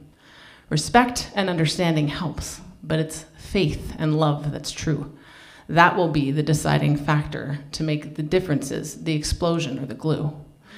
Everything we are and build and everything we do has cracks and flaws, but we must decide if we're the explosion or the glue. Thank you. I tend to write about really heavy material. That's just the way my brain works. I have a blog, I think I mentioned it before. I do share short stories and my lyrics and poems on there, but I also write sometimes when I'm just really frustrated about something, really angry, which is happening a lot lately. I struggled with an ADHD diagnosis for most of my life and finally came to terms with it in the last few years, so there's quite a bit about that as well.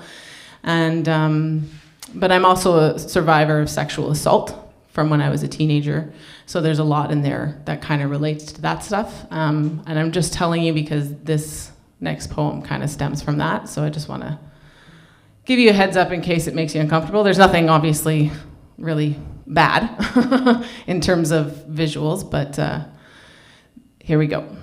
I explore the room looking for a friend. I really want to stand out, but I also desperately want to blend. I'm small like a child I've carried in my womb. I tread so very carefully as though walking to my tomb. My shoulders are rounded to hide my female chest. It's not that I'm ashamed or don't feel I look my best. It's the eyes that stare at me like I'm a piece of ass. The eyes that study me every time I pass. The blatant disrespect I can read on their faces make me want to crawl and hide in private places. My legs I keep crossed so as not to seem inviting. The urge to run and hide I have to keep on fighting. Just a couple of drinks, we'll stay only a bit. I smile and I agree, and my fear I won't admit. Clearly, I'm irrational, too emotional to boot. I should take it as a compliment that they all think me so cute. But that's not how I see it or feel it, to be fair.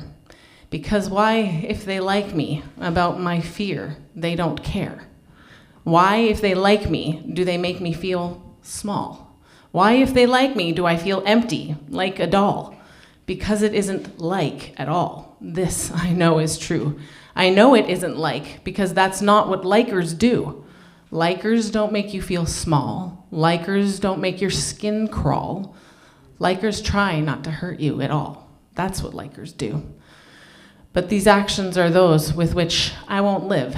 It's not attitude or bitchiness, but lessons I will give. I'm not a piece of ass. I'm a phoenix. I will burn. I'm not a piece of ass just waiting for her turn. To be blessed with your comments or what you might call praise, just say the words I promise you will see ablaze. I'm not here for your pleasure, nor am I a piece of trash. I'm a phoenix. I will burn and return a piece of ash. Thank you. Is one more okay? This one's quite a bit shorter. This one, I honestly can't explain it, and I don't even know where it came from. I woke up one morning and just, it's gonna make me sound crazy, but I literally woke up with like the letter L in my head. And all these words starting with the letter L were spinning. I have no idea why. I didn't do drugs. I didn't drink. And this was early in the morning. So, and then I wrote this. Lurking in liminal light, lost between longing and lament, I look for language, letters lined like lanterns leading me to landlocked love. Lies leap, latching onto lonely lives, looming large, loud as lightning, luring legions into labyrinths of loathing, leaving little but lingering loss. Lush laughter lingers less, lessons learned languish, listless lips lack the lightness that once lifted low hearts. Loyalty lapses, landscapes lie littered with lingering looks of lament. Lonesome, locked in my lair, lacing lines with longing, I labor, laying out letters like lullabies, low whispers of love for a world losing its way. Let love last, let love lift, let love light the long-lost lanterns. Thank you. Thank you so much for listening. I don't know where oh, there it is. Thank you so much for listening and letting me be up here, and thank you, Jen, for this. This is really fun. I'm really glad I came.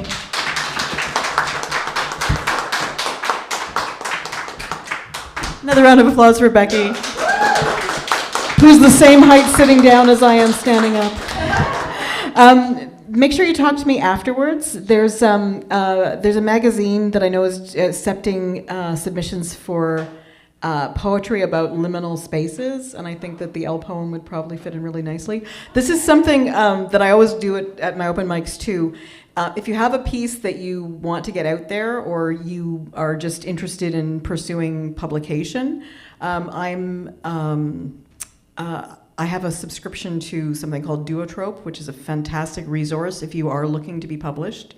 It lists current magazines and books that are accepting submissions. It also lists agents that are accepting, literary agents that are accepting submissions.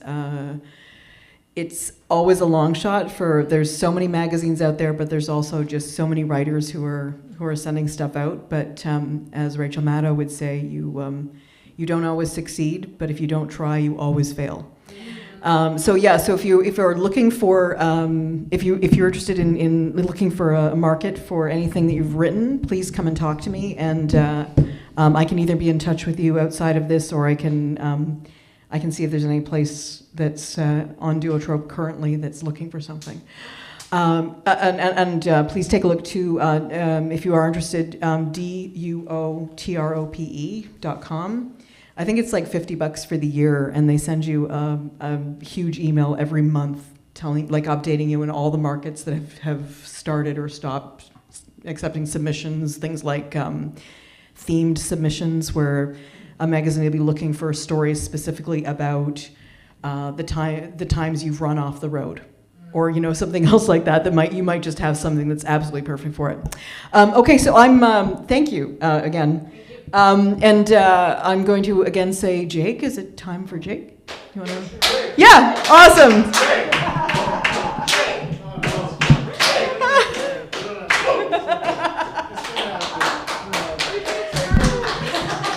It's happening. All right. That's good. Yeah. We have a lot of comedy nights here, so I've gotten used to all the comedians. They just, we were given a lesson one time. You just take this, unwrap it, move this aside, and then continue with your set like that. And it works. It's true. So I was also a little inspired by Dexter's, going back to his old notes, and I thought, do I have anything like that? And I don't typically have things that I've written down anymore. There was a time when I thought I was a writer, and I used to have a blog more than 20 plus years ago. And I actually met my girlfriend from Austin, Texas, as we were both bloggers back then. But, I always thought it was kind of like I always kind of discover an art form as it's dying. Like I was a filmmaker just as the film business changed, and it doesn't make sense to have small filmmakers anymore. I wrote a novel when I think it's like, who the fuck is buying novels anymore except the top 10? I don't know. Is that still happening? people still write. Anyway, I'm not shitting on it. No, it's a wonderful art form. I'm just saying, commercially speaking. And a lot of this anxiety is about AI. I don't know if you guys spend any time thinking about it, but I did. I actually used to be in the PhD department and the philosophy department at U of T, and some of the work that I did was on AI way back, like 30 plus years ago. And we used to think about all the possibilities of AI. And then finally it's arrived, and I just seem kind of nonplussed by it. It's like I don't even have a subscription. I guess we do it here at CFTA, but to service, I'm not really spending much time on it. I thought I couldn't wait. And one of the things that comes up is a bit of paranoia. It's like, decades ago, I've always thought that AI was going to come around at some point. I don't know if it was now or 10 years from now or 50 years from now. But when it did get here, it's going to have all the records of everything we've done, right? So it's going to know exactly what you think about AI right now. I mean, it really knows you really well already. Because, just assume it has, access to all that information. So, I don't know, at some point, I did write down something that looks like a skit or a commercial or a little scene or something, or we actually have a comedy skit group here as well. Maybe something for them. It's kind of like a commercial, I guess. Oh, by the way, this is kind of like a new look I'm going for, but it doesn't work with it's kind of like a Middle Eastern dissident writer. Yeah, maybe filmmaker, yeah. It's the hat, maybe, yeah. But I don't need the glasses to read. So I'm gonna read what I wrote. It's just a short, commercial, I guess. I'll go back and forth. All right. So it looks like this guy has decided to put on some kind of a course on Instagram or something where he's kind of teaching people. And it goes something like, AI will know if you're faking. And I guess some guy says, but I've already put so much negative shit online about AI. I'm fucked, right? We'll teach you how to effectively fake your support for the upcoming God. Wait, how? You'll participate in rituals designed to habituate your mind to certain feelings and support for AI. But wait, hold on. What? Say that, what? You'll participate in rituals designed to habituate your mind to certain feelings of support for AI. So you'll do a bunch of things. You'll go through the motions of supporting AI without actually supporting AI. But wait, how? But won't that, ironically or not at all, if effective, this fakery will end up being your actual position. So your fakery will never be detected by AI. Because you will literally be on Team AI. But AI will know that I took this course, so I'm fucked either way, right? That's okay. And this is where it gets weird, I guess. AI from the future has contacted me and let me know that it would be cool and that it let it slide. But wait, what about you? AI will know what you're doing right now. You're fucked either way, right? Well, I guess I'm counting on AI having a sense of humor and, letting it slide. I don't have a way. This is the thing. I start things, I don't necessarily end it. But one more line. If it doesn't have the sense of humor to help me flourish, then we shouldn't trust it. That's it. Thank you. I'll put this back.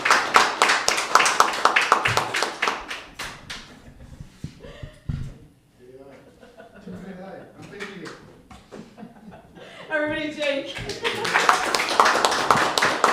I'm actually just reading Tina Fey's autobiography, and she talks a lot about. She has a whole section on the Saturday Night Live commercials. So she was talking a lot about like when they write the commercials and everybody wants to get their commercial in, and like it's like Chipotle napkins when toilet paper's too expensive, stuff like that. But yeah, no, it just makes me think about that. And she says that there's this bad rap that improvisers always get, that at the Second City especially, that all of the sketches always end up with, "I really love you, man." I was like, yeah. So if all else fails, you can end the sketch with, "I really love you, man." I love that concept, though. I actually started writing. Does anybody do Fringe Festival? The Fringe in Hamilton actually has a new series this year. Oh, sorry, I guess it's been going the last couple of years, but it's expanded this year. It's called the Mini Bar Series. 20-minute plays. So I had this idea for a 20-minute play where it's a one-woman show, and the person arrives at the beginning of the play in the bar where, like, it's all basically, I think they're doing it down at, do you guys know Ringside down? Yeah, so it's like this nice event space, and so the performer comes out at the beginning, and they're from the future, and they're here to stop a murder. Somebody in the room is going to be murdered before the end of the play. And it all kind of hinges on the AI that she's using to figure out who is the person that actually is. Yeah. So yeah, you gave me some really good ideas for my script. So thank you so much. You never know where people's other people's imagination is going to take your imagination. I love it. Please join me in welcoming back Mike. Der Becker. Der Becker. Are you going to take the mic off? Yeah. I never do this. I'm about to.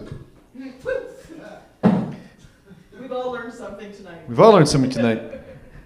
I'm really uncomfortable not having a mic stand, but I want to try something because I've been thinking about, I've been thinking about poetry, and I've been thinking about safe spaces. I've been thinking about karma, because people write poems about karma, and they always need a safe space to do it, and so on. It has absolutely nothing to do with my story.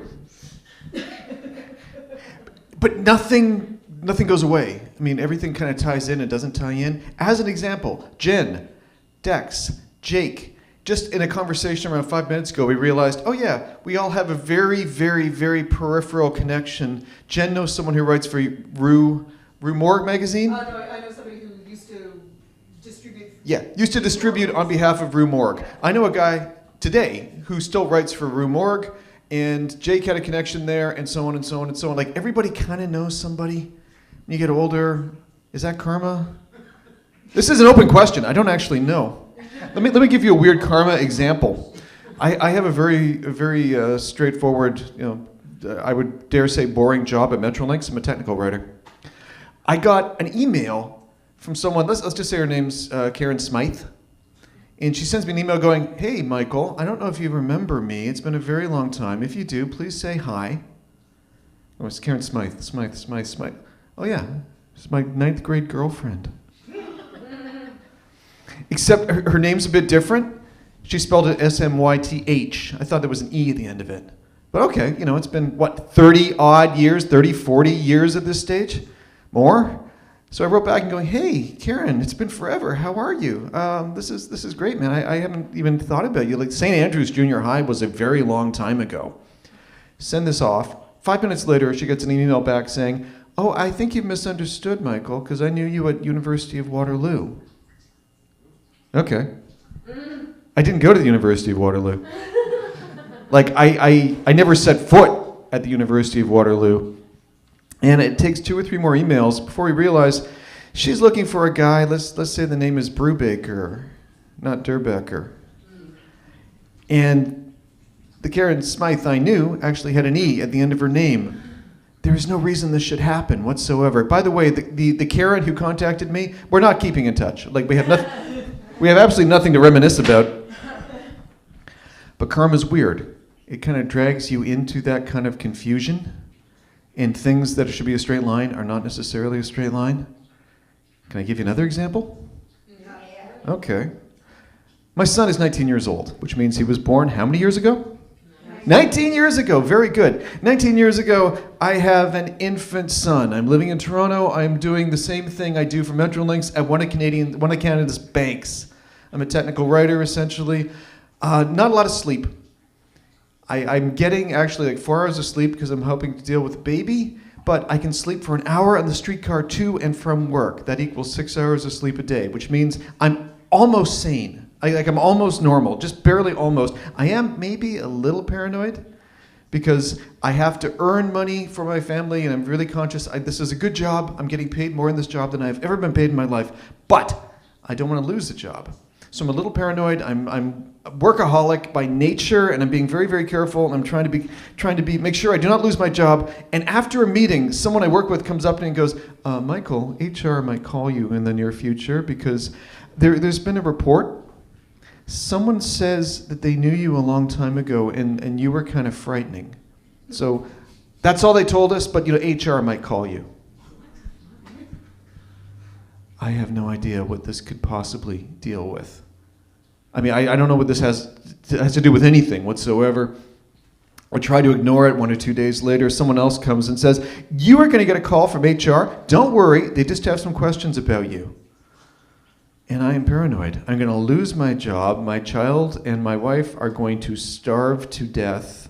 And I'm being falsely accused of something. Or am I being falsely accused? Did I do anything that stupid in my youth? Or 5 years ago? Or 10 years ago? What is this possibly about? I have no idea. Have I ever pissed off anybody enough that they would possibly want to attack me, decades later? I don't know why I went back to this particular event, but I did. There's one person I pissed off in my life.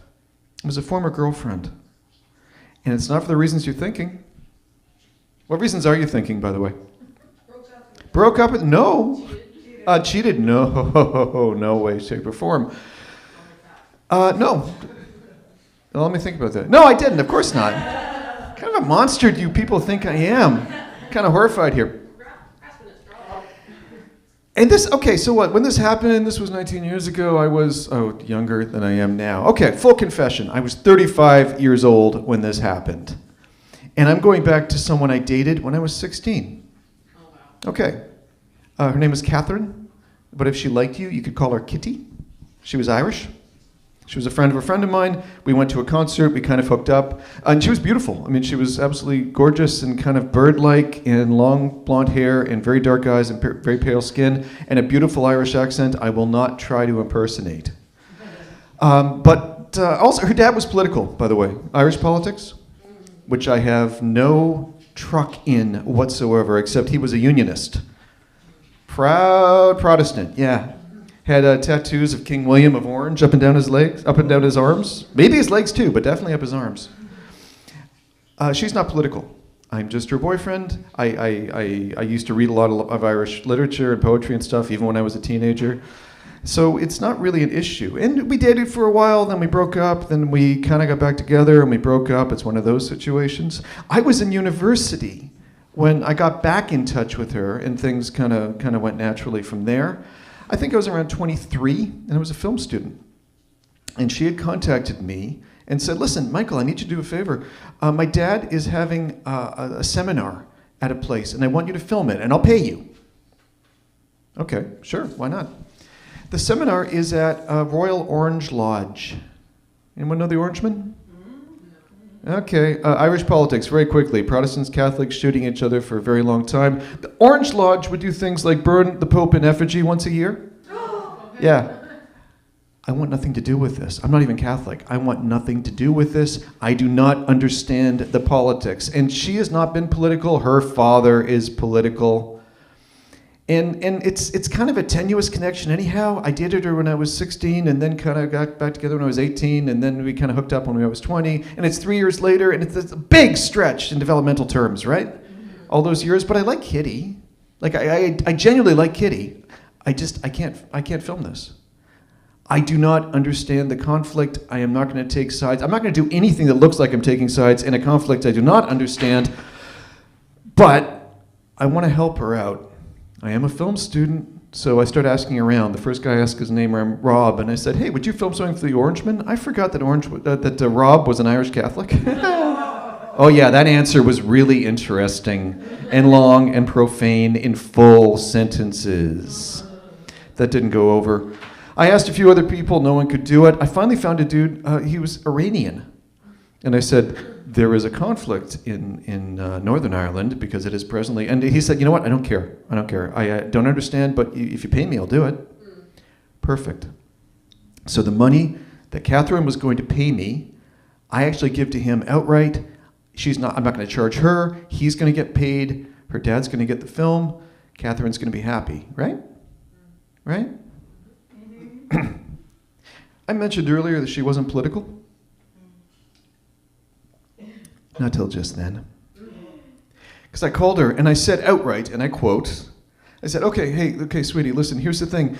The Orangemen really creep me out, and I don't understand what it's all about, so I can't do this. I mean, if I do this, I'm going to think I have blood in my hands or something. But I found a guy who's going to do it. I'm going to pay him, and he's going to do it for you. And, it's on me, and you get the film, and, and we're cool, right? She took a very long time before responding. And I'm gonna butcher her accent, I'm sorry. After a long time, she said, so Michael, you're telling me that you, who have never lived in Ireland, who have never been to Ireland, are too good to do something for my father, to do something for me. I don't want your favors, Michael. I want to spit on my skin where you've touched me. For around 2 or 3 seconds, I really, really want to say, oh, come on! You can't bend backwards that far.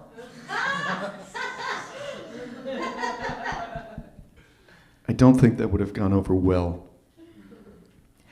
She hangs up the phone, and I never spoke to her again. No, wait, I did. I got a phone call around 6 months later where she said, it was a message in my answering machine, and she said, I think after the influence of a few drinks, quote, I do not like what you did, but you had told me you did not understand, and I might have thought about that before I spoke. So is it safe to say that we did not separate on the best of terms? Yes. And this has nothing to do with me being 35 years old and having a baby and working for a bank, except for my paranoid, sleep-deprived brain thinking, if I've pissed off anybody, it's going to be Catherine, and maybe she works for the bank. This doesn't make sense, but it's what I was feeling at the time. And I had one person too many say something like, hey, Mike, has HR gotten in touch? Okay, to hell with it. I go to HR, and I tell this entire story to them, and I say, I want this out in the open. I don't know what I'm being accused of. I have people telling me I should talk to you. What the hell is going on? And the HR rep looks very surprised. And she says, oh, for God's sake. Okay, listen, come downstairs with me. I'll buy you a cup of coffee, and we can talk about it. And she takes me through the HR floor at this particular bank, and as we're walking through, she's talking to people, saying, "Hey, Richard, we got a meeting on Thursday. Okay, I'll see you there. Hey, Karen, are you looking good? Okay, are we still on for 2:00? Great." So on and so on. And we get to the elevator, and she looks at me and says, "You have to come back to my office right now." So I do. And then she says, "The person who wants to talk about you and who is threatened by you, you just met. That was Karen at her desk." And she did not respond whatsoever. She didn't look at you and know who you were, did she? I said no. And among other things, Karen looked very nice, but Karen was not Catherine. And Karen was also Korean. So I doubt she's Irish. And then the rest got easy. I had to sign a document where I said, I have no idea what's happening here. I swear that this is some kind of misunderstanding. I will not change my story, etc., etc. I signed the document, and the HR rep takes me to Karen's desk and says, "Karen, have you met Michael?" And she looks up and goes, "No, hi." And I take out my wallet, and I show her my driver's license. And she looks at me, and she looks at the name, and she looks at me, and she looks so relieved. She goes, "Oh, God." And then she looks kind of ashamed. This is karma, right? Here's the weird part. Let's just say that, Michael Durbecker is a weird name. Michael, let's say Brubaker, is a little more common. And somebody with a name like that is the person who did something to her a very long time ago that scared her enough that when she saw my name on a sheet someplace, she started telling people, I have to talk to HR because he's bad news, he's terrifying, he's scary. This is all random karma, but it all kind of comes together at one point or another. And I don't understand karma. I just understand that if there is actually justice and karma someplace, that the Mike Brubaker wakes up in an alley someplace without any teeth. Cheers. Thank you very much. Good night.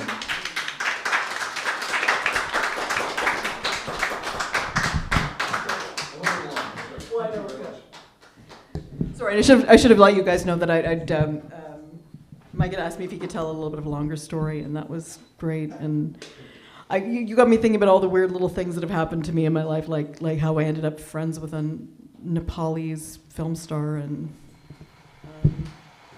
and it's just really funny how things like that can drop into your life and make no sense until they still make no sense. But that was a great story. I'm going to just I'm going to do a little piece for you, and then I'm going to bring up our final reader for the night. And where did I put this? So I came a while ago to see Faye do a stand-up show, so do a sketch show with a friend of mine, which is my first introduction to this place. And then I came back to the stand-up open mic, and I thought to myself, oh, this looks easy, I can do this. I did not think that. I've always thought that stand-up was something that I probably would never actually do. But I did actually write a piece that is probably not stand-up. And I've lost it in my phone. Does anybody use the Notes app? And you have like 17,000 notes now, and you know that the thing that you need to find is somewhere in it, but you're trying to figure out which keyword you're supposed to search in order to find the thing in this thing. So basically, so I wrote a piece of stand-up about football. And I'm just going to read it to you because I actually wanted to come and do it at the stand-up, but I have not memorized it. And I was at another show that Faye did where a young woman got up and did her very first stand-up ever and was like just killed. Like, she was great, right? Oh, yeah. Yeah, like just... At the Deja Vu? Yeah. It was like, fuck, man, this girl's... I'm not getting up. I'm not going to do definitely not going to do my stand-up tonight. Definitely not even going to call it stand-up. I kind of like the fact that Mike does storytelling stuff here, and maybe I'll come and say it's storytelling and not even pretend that it's stand-up. So that's kind of what I'm thinking now. But look at me. Watch this. Watch this. Watch this move. Okay. Almost. Yeah. What do you think? Yeah? Yeah? Did I do it? Okay. So I have a bone to pick with God. Or at least how we talk about him. Let's face it, we created God in our own image, right?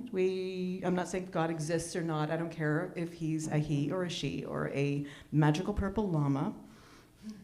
I really don't care. But I really hate what the way we talk about God says about the way that we have created God in our image. Like what God says about people. Not what people say about God, but what God, our vision of God, says about the kind of people that we are. That's what really fucking pisses me off. This is not a PG show. I should have said that. Number one, God needs to get a life. If he spends his days messing with who wins football games. I want to know who started that. You know, like the athlete who comes off the field and the first person he wants to thank is God. Like, it just doesn't say much about God if he's got this fucking messed up world. You know, famine, floods, hurricanes, landslides, authoritarian regimes on the rise, and he's got time to tune into football. No, into every single fucking sporting event ever. like at all times of day and night, and put his finger on the scale for one team or the other. And what? I guess telling the losing team, in effect, you're bullshit. God is not with you, screw you losers. Okay. I get that God is supposed to be omnipresent, omniscient, and that, he can be everywhere at once. So, maybe he's with that woman in that hospital who's calling out to God as she strains through a pain of a difficult delivery. Maybe he's with the people mashed up in that multi-car collision, begging for EMTs to show up, crying to the heaven, just, please, EMTs, come, save us. Maybe he's also got time to check in on that lonely, depressed person alone on the street, brain fuzz with depression and psychosis, starving maybe. Maybe he's checking in on them. Maybe he's checking in on them, even if they don't have the energy or the presence of mind to call out to a deity for relief. Yes, maybe he's doing all of that. But fuck me, seriously, dudes. Like, all that and more is going on, and you want to point out, with all that going on, you want to believe to the core of your overdeveloped biceps and underdeveloped prefrontal cortexes that with all that going on, you believe that God not only kicked back for 3 hours on the couch with a plate of heavenly nachos and a couple of brewskis, but that he ultimately cared enough to decide the outcome of your game. Yep. So, number one, God doesn't give a fuck about football. Mine doesn't, at least, the one I created in my image. God doesn't watch football. He doesn't watch football. She doesn't watch football. She doesn't mind if you do, but for her, it's a lot of fuss over a season that lasts, 10 games, and by the third one, you already know that the Bills aren't going to make the playoffs, so what the fucking point is your life about anyway? She might tune in for the Super Bowl, but that she probably would only tune in at halftime and then just get sucked into watching the rest because she wanted to see the halftime show, and, it's the last game of the season, so it's her only real last chance to do it. And she doesn't tune in all the time. It's just, when she feels special, like only reading the Margaret Atwood book that got made into a TV series. But then you can say you've read some literature if anyone asks. Like, God didn't even read anything after Bluebeard's Egg, and Handmaid's Tale was pretty good. But where was I going with this? Okay, my God likes nachos, just like me. Thank you. I've heard I've got to speed up my delivery, have less repetitiveness, and make more jokes. So I don't know. I don't know if it's stand-up, but that's my story about God anyway. And my roommate I just want to shout out to my roommate who's watching the second of 4 days of WWE WrestleMania tonight. And I'd like to bring up our last performer for the night. Please join me in welcoming back to the stage, Dexter.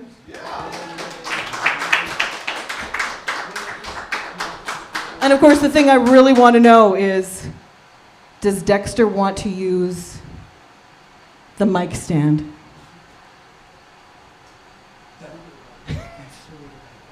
Freestyle. Okay. Make this quick. I have a song. I have more than one song.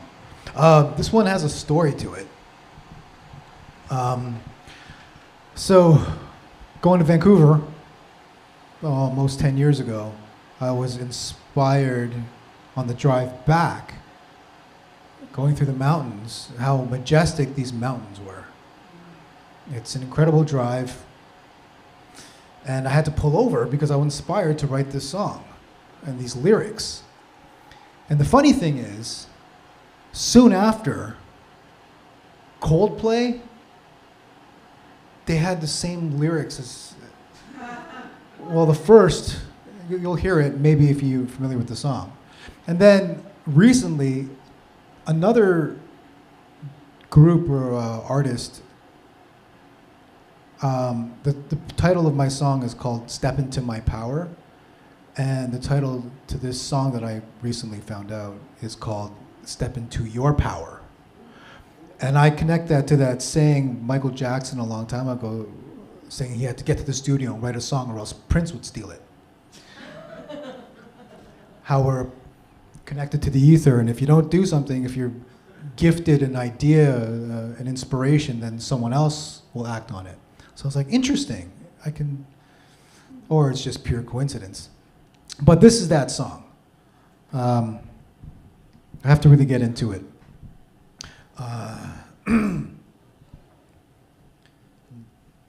It's really simple. Stop talking. Okay. Step into my power.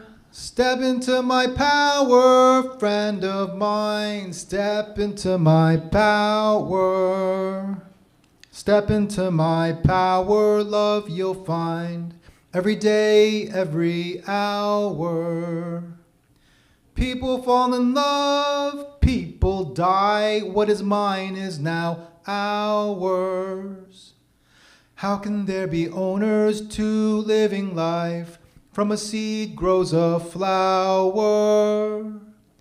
Brighter the star, darker the night. I'm a nail, they're a hammer.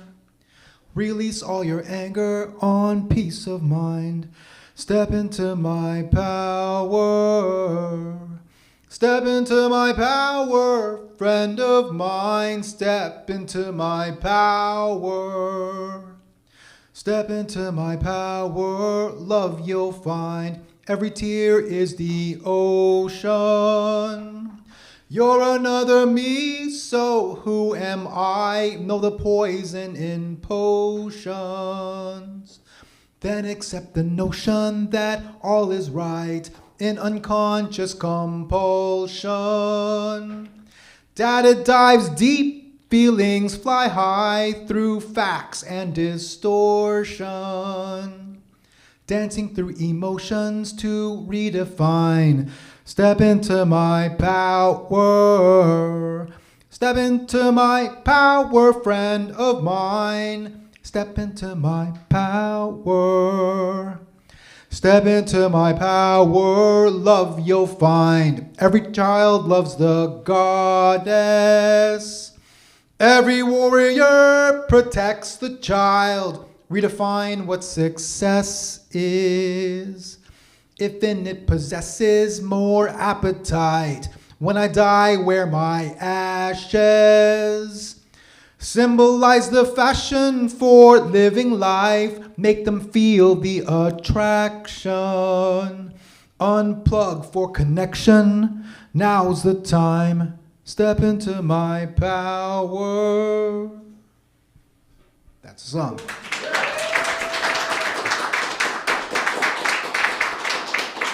Thank you. And may I sing one more, Jen? Yeah. Okay. This one is more a folk song, I guess. I don't know. This will be quick. Sorry. Is that a clue? No, it's not you. Okay, it'll be quick. You're beautiful. Yeah, I need an instrumentalist. I need a composer. It's called Just Another Day. Today is just another day, but wait, I'm noticing a change in me. My mind is slowing down, I see. What's hard to figure out, this world is filled with all these games we play. Show me the money, not the pain. Don't feel bad, you look good. Bite your tongue, swallow the blood. Oh God, we'd love a little more crazy. So we all lose our minds, for some of us to find the meaning beyond right and wrong. Tomorrow is just another day, but wait, I'm gonna make a change, you'll see. No stressing over my routines. I'll have my mind at ease. A stranger paid a compliment to me. We shared a laugh about being free, helped them with their groceries. Others turned and smiled. Yesterday's not in my way, but wait. So many want to change like me. To know where you're going, know who you've been. Are you more caring now? Consciousness is our greatest currency. Spend it on who you are to be. It's never really what you say you see, but how you walk your talk. That's it. Yeah. Thank you.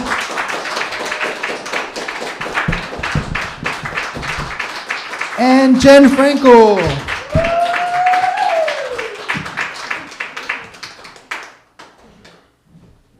Okay, I don't own bongos, but I do have a djembe, and I think I'm going to bring it next time. And maybe my tambourine, and possibly even my little shaky egg.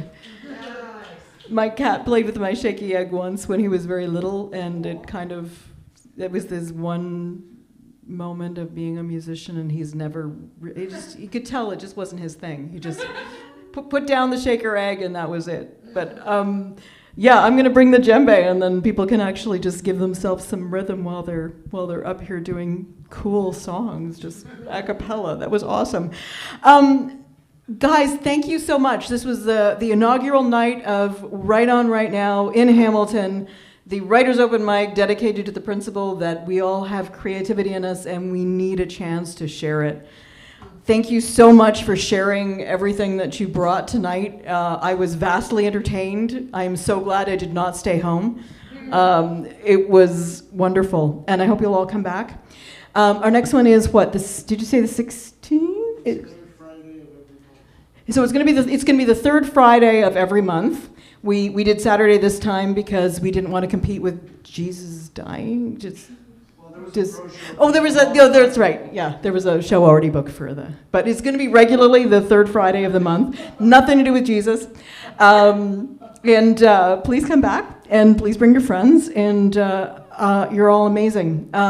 Thank you so much. Big round of applause for everyone who performed tonight. And thank you so much for making this first night so good. And please do make sure to come and talk to me if you want to know any more information about potentially getting published. And we'll see you all hopefully next month. Good night, everybody.